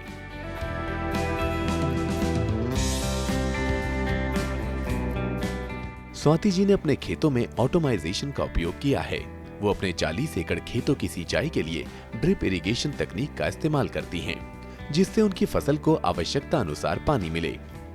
स्वाति जी मुख्य रूप से गन्ना, ज्वार, बाजरी, ऑर्गेनिक अदरक, सफेद प्याज और गेहूं का उत्पादन करती हैं। इनके पॉली हाउस में 1 हेक्टेयर में 20 लाख फूल उगते हैं। प्रति एकड़ 65 से 70 टन गन्ने का उत्पादन होता है। इन उत्पादों की बिक्री के लिए बारामती फार्मर्स प्रोड्यूसर्स कंपनी की स्थापना की गई। किसानों के लाभ में बढ़ोतरी हुई। इसके बाद क्लबराज प्योर ऑर्गेनिक नाम से पुणे में अंतर्राष्ट्रीय स्तर का स्टोर खोला गया, जिसमें शुद्ध देसी घी, दाल चावल, अचार, मसाले इत्यादि की बिक्री की जाती है। कभी प्रशिक्षण के लिए दूर राज्यों में जाने वाली स्वाति सिंघाड़े आज स्वयं स्थानीय किसानों को प्रशिक्षित करती हैं। साथ ही कृषि महाविद्यालयों एवं कृषि विषय में स्नातक स्तर के विद्यार्थियों को और गुजरात, महाराष्ट्र, राजस्थान, हरियाणा, बंगलोर आदि राज्यों से आए किसानों को भी आधुनिक खेती का प्रशिक्षण दिया जाता है। ऑर्गेनिक खेती के प्रचार प्रसार के लिए आत्मा के तहत प्योर ऑर्गेनिक फार्मर्स ग्रुप का गठन किया गया। पारंपरिक खेती के बजाय आधुनिक खेती करने वाले किसानों के लिए अभिनव प्राप्ति फार्मर्स क्लब की स्थापना की गई है। आज स्वाति जी कृषि एवं कृषि आधारित कार्यों से 1 करोड़ रुपए सालाना मुनाफा कमा रही हैं। स्वाति जी किसानों के प्रति समाज के दृष्टिकोण को बदलना चाहती हैं। अन्नदाता को समाज में सम्मानित स्थान मिले, उसके लिए वो कार्य कर रही हैं। आज अपने ज्ञान और मेहनत से स्वाति सिंघाड़े देश की श्रेष्ठ महिला किसानों को सम्मानित करने वाले इस मंच पर अपनी सशक्त उपस्थिति दर्ज करा रही हैं। डीडी महिला किसान अवार्ड्स की टीम स्वाति सिंघाड़े जी का इस मंच पर हार्दिक स्वागत एवं अभिनंदन करती है। 110 महिला किसानों में से चुनकर आप ग्रैंड फिनाले तक के मंच पे आ पहुंची है। क्या फील कर रही है? ना बस बहुत डर लग रहा है कि क्या होगा? एक किसान सेलिब्रिटी बन गया है ऐसा लग रहा है मुझे। बहुत ज़्यादा खुशी हो रही है और ये प्लेटफॉर्म पे आके जो हमें कॉन्फिडेंस मिला है वो तो बहुत ही आनंद देने वाला है, क्या बात खुशी देने वाला है। सीधे चलते हैं अपने ग्रैंड जूरी के पास, अपने विद्वान जजेस के पास, और उनसे उनकी प्रतिक्रिया लेते हैं। स्वाति जी, एक पुरानी कहावत है, उत्तम खेती मध्यम बाण, निशित चाकरी भीख निदान। चाकरी मतलब नौकरी, तो आपने नौकरी छोड़ दी। तो वर्तमान के भारत में लोग कहते हैं कि नौकरी जरूर चाहिए, और आप चले गए पुरातन भारत में, और पुरातन भारत में भी एक ही चीज था, उत्तम खेती मध्यम बाण। वाणिज्य को दूसरा विधा बताया था, आपने खेती, बारी और वाणिज्य और विपणन को जोड़ दिया। तो आपका काम तो निश्चित रूप से सराहनीय है, प्रशंसनीय है, वंदनीय है, पूजनीय है, अनुकरणीय है। पर एक चीज बता दीजिए, आप क्या संदेश देना चाहेंगे इस देश के एग्रीकल्चरल ग्रेजुएट्स को? और दूसरी बात ये बता दीजिए कि इसके आगे और क्या? सर, एक तो हमारी एक कहावत ही बन गई है, हमारा देश कृषि प्रधान देश है, लेकिन जब भी अपना लड़का पढ़ाई नहीं करता है, साधारण से लोग इजीली ऐसा बोलते हैं कि मेरा लड़के का पढ़ाई में दिमाग नहीं लगता है, वो अच्छे से पढ़ाई नहीं कर पा रहा है, किधर नौकरी भी नहीं मिल रही, अभी कुछ नहीं कर रहा है तो खेती लेकर रहे। ये जो अपने कृषि प्रधान देश की जो हालत हो रही है वो मुझे बहुत दुख देता था, ये चीज़ मुझे बहुत ख़राब लगती थी। मुझे बहुत खेती में इंटरेस्ट था, लेकिन मैं भी अपने पेरेंट्स को नहीं बोल पाती थी कि मैं खेती करना चाहती हूँ। मैंने बीएससी एग्री को एडमिशन तो लिया, लेकिन मेरे घर वालों को लगता था कि ये अफसर बनने के लिए बीएससी एग्री, आगे जाके एमपीएससी करेगी। उस वक्त भी मैं बोल नहीं पाई कि मुझे खेती करनी है, क्योंकि अपनी सोसाइटी की मानसिकता ही अलग थी। मैं सोची चलो करती रहूँगी, जब भी कभी मौका मिलेगा मुझे मेरी इच्छा पूरी करने का, तब मैं अपना एक स्टेप आगे लूँगी। और मैं पीएसआई हो गई राज्य में। उस टाइम भी मैंने बहुत मेहनत करके राज्य में रैंक करके वो पद पे गई, पेरेंट्स बहुत खुश हो गए, ये सब था। आगे जाके फिर एमएससी को एडमिशन लिया। एमएससी किसानी बहुत पसंद थी, एग्रीकल्चर मुझे बहुत पसंद था, इसलिए बीएससी एग्री एमएससी एग्री में इतना मन लगा के मैंने पढ़ाई की। एमपीएससी करती थी, फिर भी मैंने रिसर्च वर्क मेरा बहुत अच्छे तरीके से किया। और उस वक्त मेरे रिसर्च गाइड को भी लगता था कि ये बहुत होनहार लड़की है, बहुत हार्ड वर्किंग है, ये रिसर्च में बहुत आगे जाएगी। घर वालों को लगता था कि ये अफसर बहुत अच्छी बनेगी, लेकिन कोई मुझे पूछता नहीं था कि तुझे खेती पसंद, और मैं बोल भी नहीं पा रही थी। तो सर मैंने क्या किया, एमएससी पूरी बहुत अच्छी लगन से की। थीसिस सबमिट होने से पहले ही मेरा रिसर्च पेपर रेडी था। मेरे रिसर्च गाइड इतने खुश थे कि मैंने मौदबिन पे बहुत अच्छा रिसर्च किया था। उसके लिए मैं घंटों खड़े रह के रिसर्च वर्क की। एमपीएससी पास करने के लिए भी मैंने घंटों पढ़ाई की, 16-16 घंटे मैंने पढ़ाई की। ये कर रही थी, लेकिन वो मेरी इच्छा नहीं थी। लेकिन जो भी करना है, अच्छे से जाना है, आगे जीवन में आगे जाते रहना है, ये विचार से मैं आगे बढ़ रही थी। तो मेरा जब रिसर्च पेपर पब्लिश हुआ तो मेरे रिसर्च गाइड बोले अभी तू रिसर्च में ही जाएगी, तो मैं किसे बोलूँ कि मुझे खेती करनी है। फिर मेरी शादी हो गई और जॉब करते करते शादी हो गई। तो मैंने एक बार मेरे हस्बैंड को बोला कि मुझे खेती करनी है।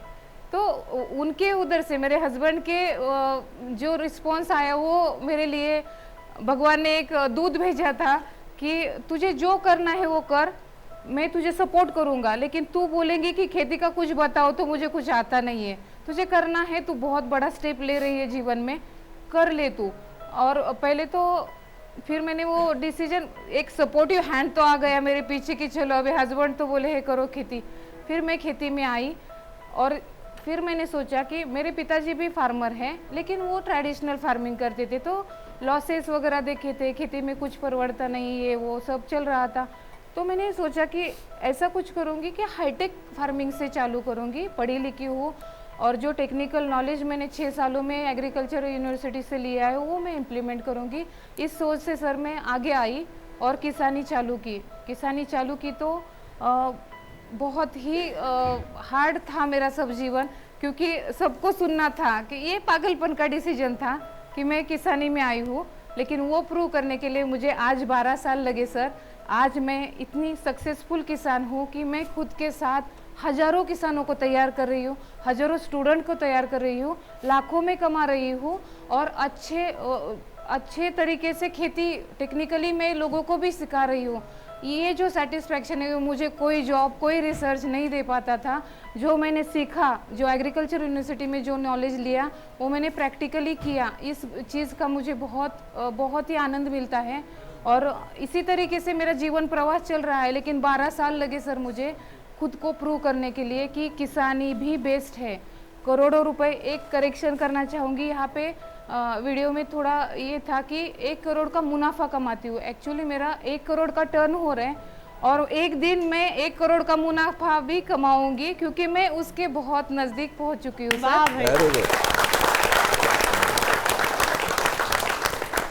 जो इनका बुलंद हौसला है वो हम सबके लिए प्रेरणादायी है। बहुत खूबसूरत इस तरह से जीवन प्रवास चल रहा है सर मेरा। स्वाति जी, आपने तो एक रोल मॉडल बन गया। थैंक यू वो सर। भी ग्रेजुएट्स, एग्रीकल्चर ग्रेजुएट के लिए उनको कैसा कन्विंस करते हैं आप आपकी जैसे बनने के लिए?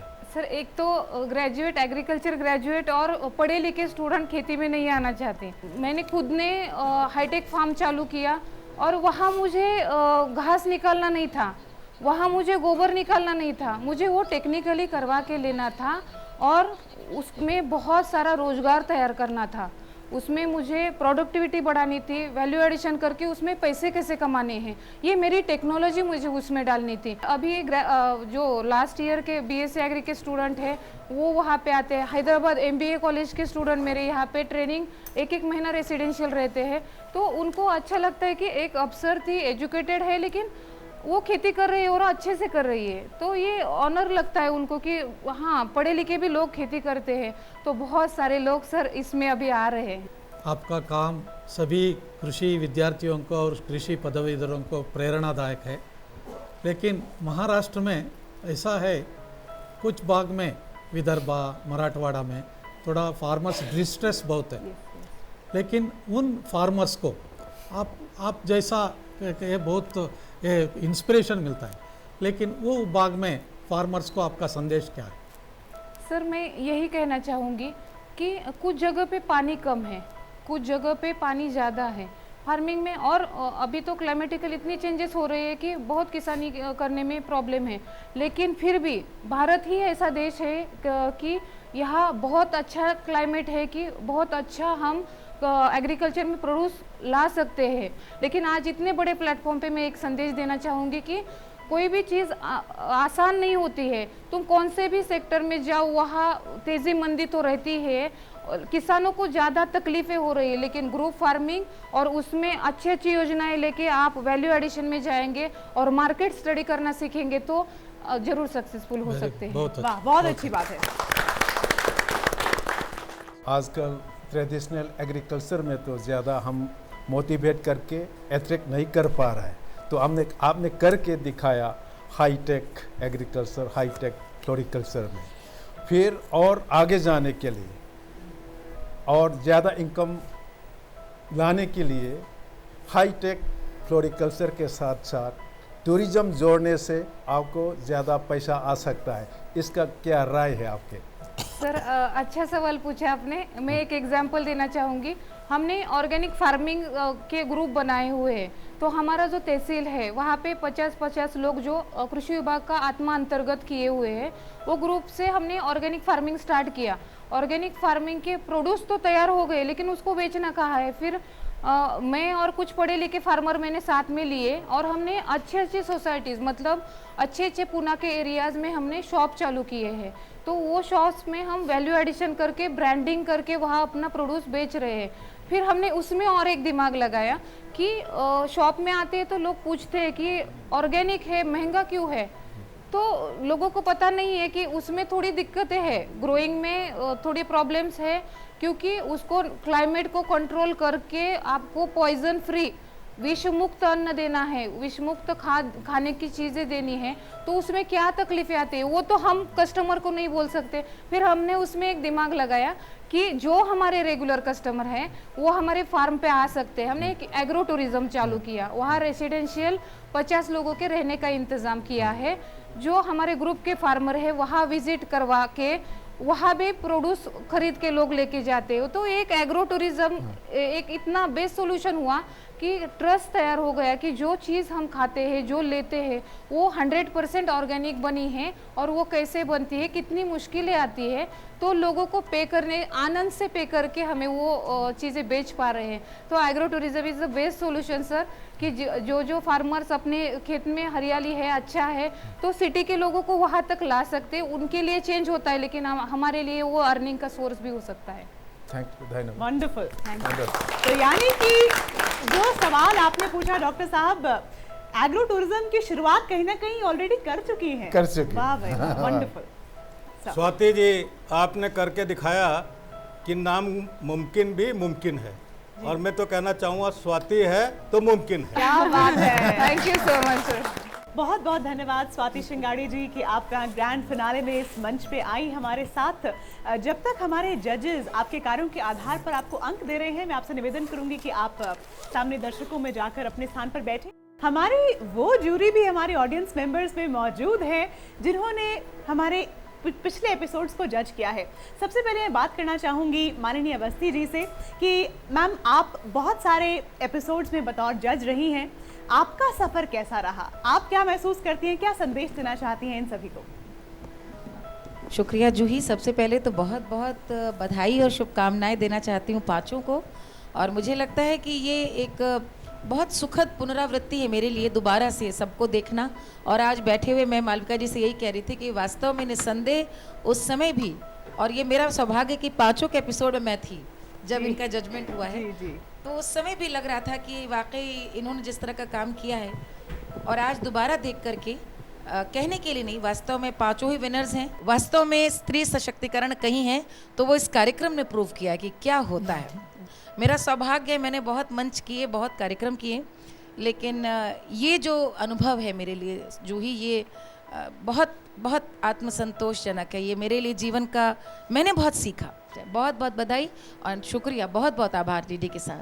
क्या बात है, बहुत बहुत धन्यवाद। डॉक्टर मालविका डडलानी जी, आप बतौर जज रही हैं, आपने मोस्टली सारे ही एपिसोड्स को जज किया है, आपका क्या एक्सपीरियंस रहा है? ये किसान नायिकाएं हम सब के लिए एक रोल मॉडल हैं। बिल्कुल, पूरे देश को ये संदेश देती हैं कि अगर आपके मन में उत्साह है, अगर आत्मविश्वास है और अगर वो ऊर्जा के साथ आप काम करें तो कुछ भी नामुमकिन नहीं है। बिल्कुल। डॉक्टर बलदेव सिंह, आप कुछ कहना चाहेंगे? डीडी किसान को अगेन उनको धन्यवाद देता हूँ कि उन्होंने एक वास्तव में बहुत उत्तम पहल किया है। जी जी, और इसका संदेश बहुत दूर तक जाएगा।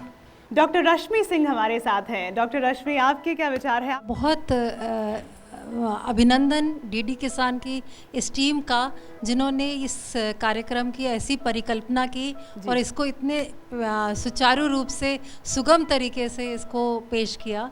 तो आइए मूल्यांकन की प्रक्रिया को अब आगे लेकर चलते हैं, और वो क्षण आ चुका है, वो समय आ चुका है, वो घड़ी आ चुकी है जिसका इंतज़ार हमें और आपको बहुत बेसब्री के साथ बहुत समय से है।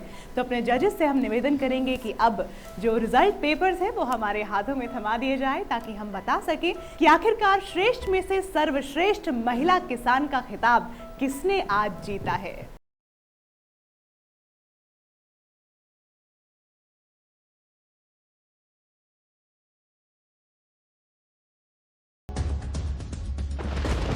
रफ्तार के साथ मौसम के बदलाव की हर खबर, मौसम खबर लाइव देखिए सुबह 8 बजे और 10 बजे, दोपहर 12 बजे और 2 बजे।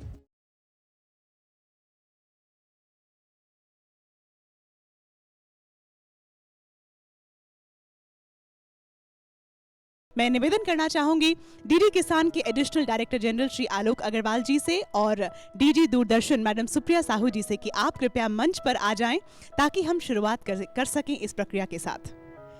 जोरदार तालियों के साथ अभिनंदन श्री आलोक अग्रवाल जी और मैडम सुप्रिया साहू जी। आलोक जी, सबसे पहले आपसे मैं पूछना चाहूंगी कि आप क्या कहना चाहते हैं इस लंबे सफर को। इस 3 महीने में हमने कितनी सारी महिला किसानों से बातचीत की, उनकी कहानी को जाना, उससे प्रेरणा पाई, और आज केवल महिलाएं ही नहीं बल्कि पुरुष भी इनसे प्रेरणा पाकर अपने जीवन में कुछ नया कर रहे हैं। आप क्या कहना चाहेंगे आज? दूरदर्शन किसान के लिए आज बहुत बड़ा दिन है, और जब हम लोग ने ये प्रोग्राम बनाने का सोचा था तो उस समय मन में बहुत दुविधा थी, क्योंकि शायद दूरदर्शन का आज तक का सबसे बड़ा इन हाउस प्रोग्राम ये है। और सोच ये थी कि हम देश भर की महिला किसानों को एक मंच प्रदान करें जहां वो अपनी बात कह सकें, अपना संघर्ष, अपनी परेशानी बता सकें, और हम देश के आगे उनका कंट्रीब्यूशन ला सकें।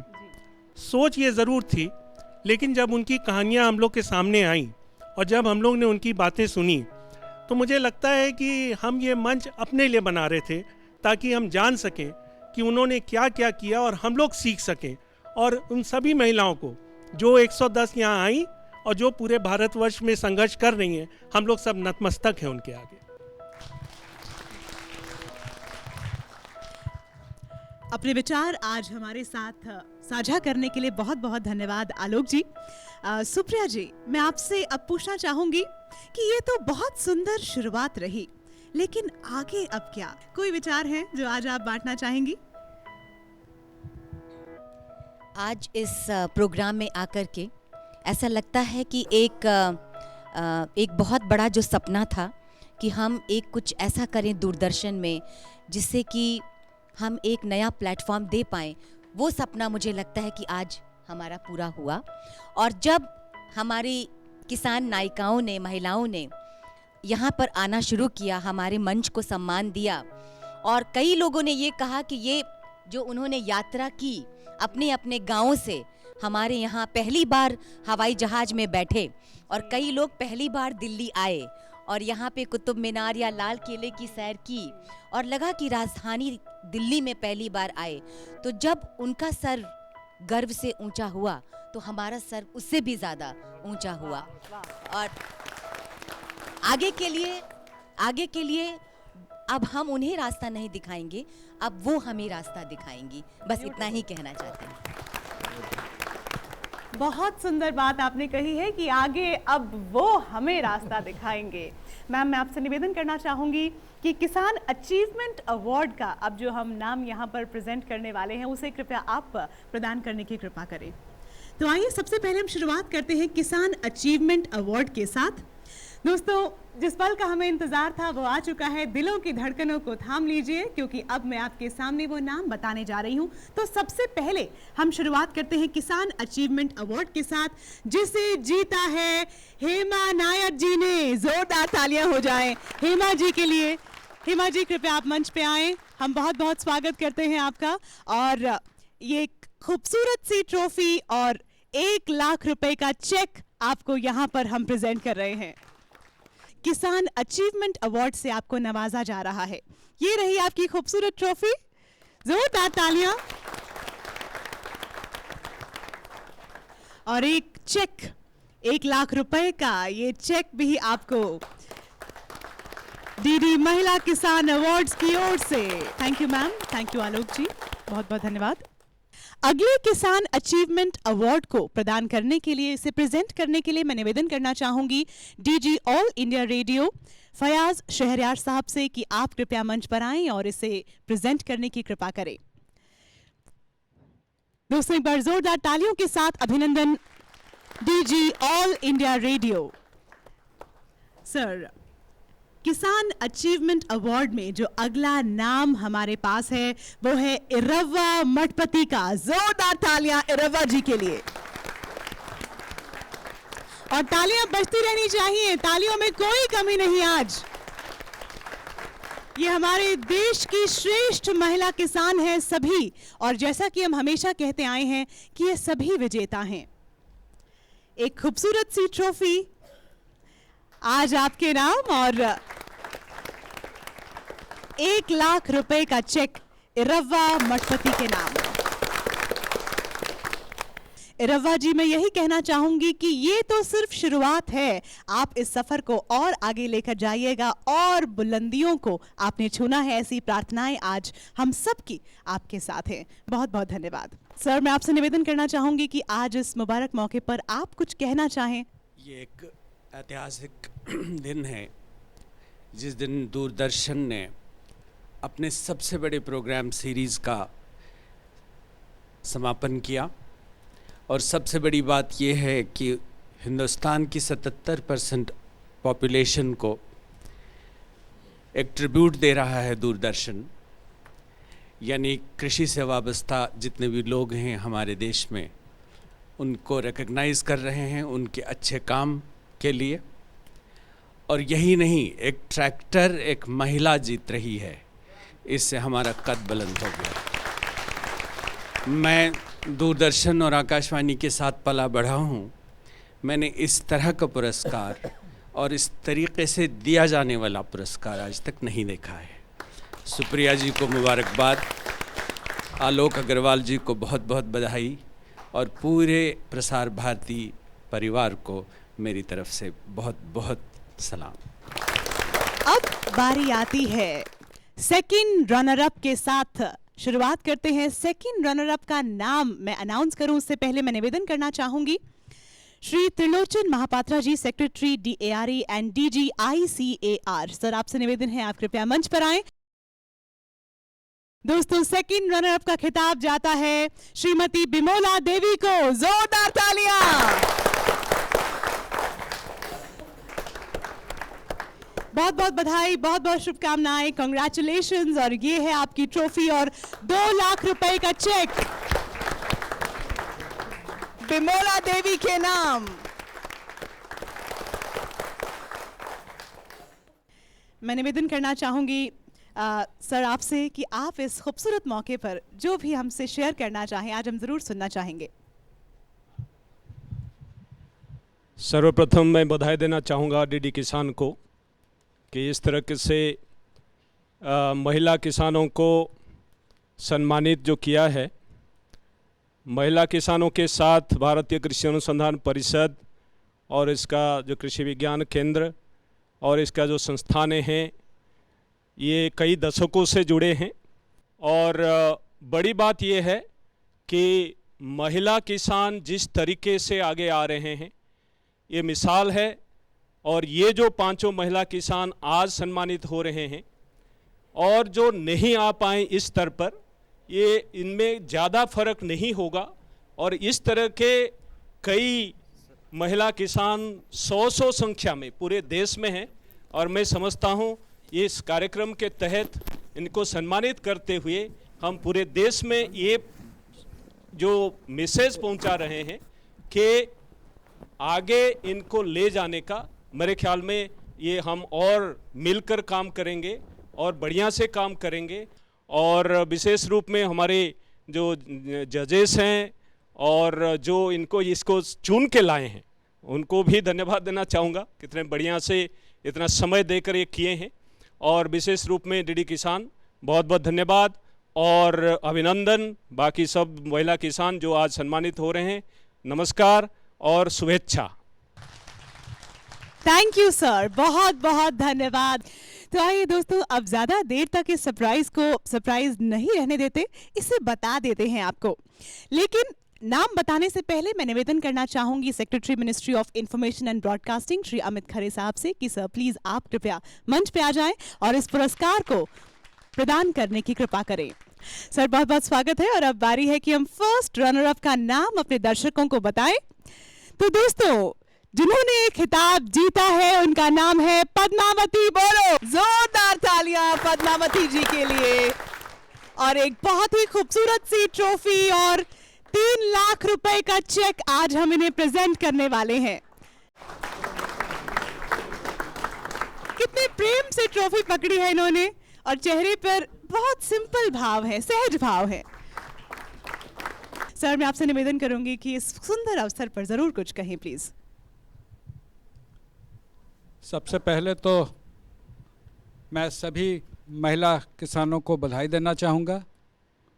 जो सम्मानित हुए हैं उनको विशेष बधाई। और जो असंख्य पूरे देश में महिला कृषक हैं, उन सभी को बधाई। और मैं समझता हूं कि ये सम्मान देकर हम समाज में एक नया संदेश दे रहे हैं। अन्नदाता के प्रति भी ये सम्मान है और महिलाओं के प्रति भी सम्मान है, और साथ ही दूरदर्शन की जो सामाजिक सरोकार की सोच है उसके प्रति भी सम्मान है। तो मैं दूरदर्शन के भी सभी साथियों को, महानिदेशक यहाँ पर हैं उनको, अध्यक्ष प्रसार भारती हैं उन सभी को, और जो हमारे सभी साथी यहाँ जिनको कहा जाता है कैमरे के पीछे काम कर रहे हैं, उन सभी को मैं बहुत बहुत बधाई देता हूँ। सबसे पहले मैं आमंत्रित करना चाहूंगी मंच पर श्री हरप्रीत सरन जी को, head sales Escorts tractor. Sir बहुत बहुत स्वागत है आपका, जोरदार तालियों के साथ अभिनंदन। Doctor A Surya Prakash, chairman Prasar Bharati. Sir मैं आपसे निवेदन करती हूं कि आप कृपया मंच पे आ जाएं और एक बार पुनः जोरदार तालियों के साथ अभिनंदन। Doctor A Surya Prakash, chairman Prasar Bharati. आप दोनों से निवेदन है कि आप हमारे स्टेज के बिल्कुल मध्य में आ जाएं, क्योंकि अब बारी है उस नाम को आप सबके सामने बताने की, उसे अनाउंस करने की, डिक्लेयर करने की, जिसे सुनने के लिए हम सब बेकरार हैं, हम सब बेसब्री भरा इंतजार इसी पल के लिए कर रहे थे। अब मैं मंच पर स्वागत करना चाहूंगी स्वाति शिंगाड़े का, जोरदार तालियां। और महिला किसान अवार्ड्स ग्रैंड फिनाले में जीत गई हैं स्वाति शिंगाड़े जी। बहुत बहुत शुभकामनाएं स्वाति जी, तालियां बजती रहनी चाहिए, जोरदार तालियां। एक खूबसूरत सी ट्रॉफी स्वाति शिंगाड़े जी को हम प्रेजेंट कर रहे हैं, जोरदार तालियां। बहुत बहुत बधाई, बहुत बहुत शुभकामनाएं। और एस्कॉर्ट्स की ओर से एक ट्रैक्टर।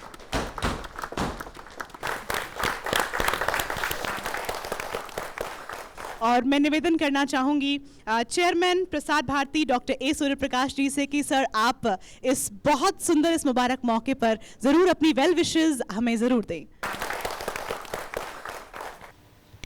इस चैनल के माध्यम से किसान भाइयों और बहनों को नई कृषि तकनीक की जानकारी दी जाती है। इसी दिशा में महिला किसान अवार्ड्स आरंभ हुआ और इस कार्यक्रम के माध्यम से महिला किसानों को एक मंच प्राप्त हुआ है। और मैं ये भी कहना चाहता हूँ कि जब भी हम किसानों के बारे में बात करते हैं, हम किसान भाइयों बोलते हैं। मैं समझता हूँ आज ये हमारा ये शब्दावली में थोड़ा बदलाव आएगा, किसान भाइयों और किसान बहनों। ये इस कार्यक्रम के माध्यम से मैं समझता हूँ कि हमारा सोच और बोलने का तरीका जो है इसमें ये बदलाव आएगा। और मुझे प्रसार भारती अध्यक्ष होने के नाते मुझे बहुत गर्व महसूस करता हूँ कि ऐसे एक 4 साल पहले जब हम डीडी किसान का स्थापना हुई और हम काम शुरू किए, हमारा उम्मीद थी कि ऐसे कार्यक्रम हम देश के लोगों के सामने हम लाए और ये कृषि क्षेत्र में जो उन्नति और प्रगति हो रहा है उसको देश के लोगों के सामने हम पेश किए और इसमें हम काफ़ी सफल हुए हैं। लेकिन आप सबका आशीर्वाद हमेशा हमारा डीडी किसान पे रहे, ये मैं उम्मीद करता हूं। और अंत में मैं हमारे डीजी दूरदर्शन सुप्रिया साहू जी और उनकी टीम को हार्दिक बधाई देता हूं कि उन्होंने ऐसे मौलिक कार्यक्रम को सफल बनाने में अपना योगदान दिया। जय जवान, जय किसान, जय हिंद। अब मैं निवेदन करूंगी हमारी ज्यूरी मेंबर्स से, या कहूं कि ग्रैंड ज्यूरी से, कि आप कृपया मंच पे आ जाएं। सभी गणमान्य अतिथि जो प्रथम पंक्ति में बैठे हैं, आप सभी सब निवेदन करते हैं आप मंच पे आ जाएं। हमारी सारी महिला किसान नायिकाएं मंच पे आ जाएं और हमारी जो ज्यूरी हमारे साथ शुरू से लेके अब तक है, मैं उनसे भी निवेदन करती हूँ कि आप भी कृपया इस मंच पे आ जाएं। आज पूरा भारत आपको देख रहा है, देश के कोने कोने तक आज इस एपिसोड को देखा जा रहा है। महिला किसान अवार्ड्स का ग्रैंड फिनाले और हमारी सर्वश्रेष्ठ महिला किसान नायिकाएं यहाँ पर मौजूद हैं, हमारे लिए सभी विनर्स हैं और हमेशा रहेंगी। तो ये थी डीडी किसान की बहुत ही खास पेशकश महिला किसान अवार्ड्स। इस सीजन को हम यहीं पर खत्म करते हैं, पर इस वादे के साथ ही कि जल्द ही लौट कर आएंगे एक नए तेवर, एक नए कॉन्सेप्ट के साथ। जय महिला किसान, जय हिंद।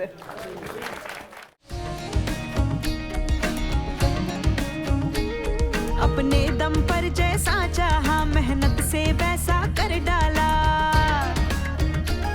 मैंने हाथों की गर्मी से मिट्टी को सोना कर डाला। महिला किसान भारत की शान, महिला किसान भारत की शान।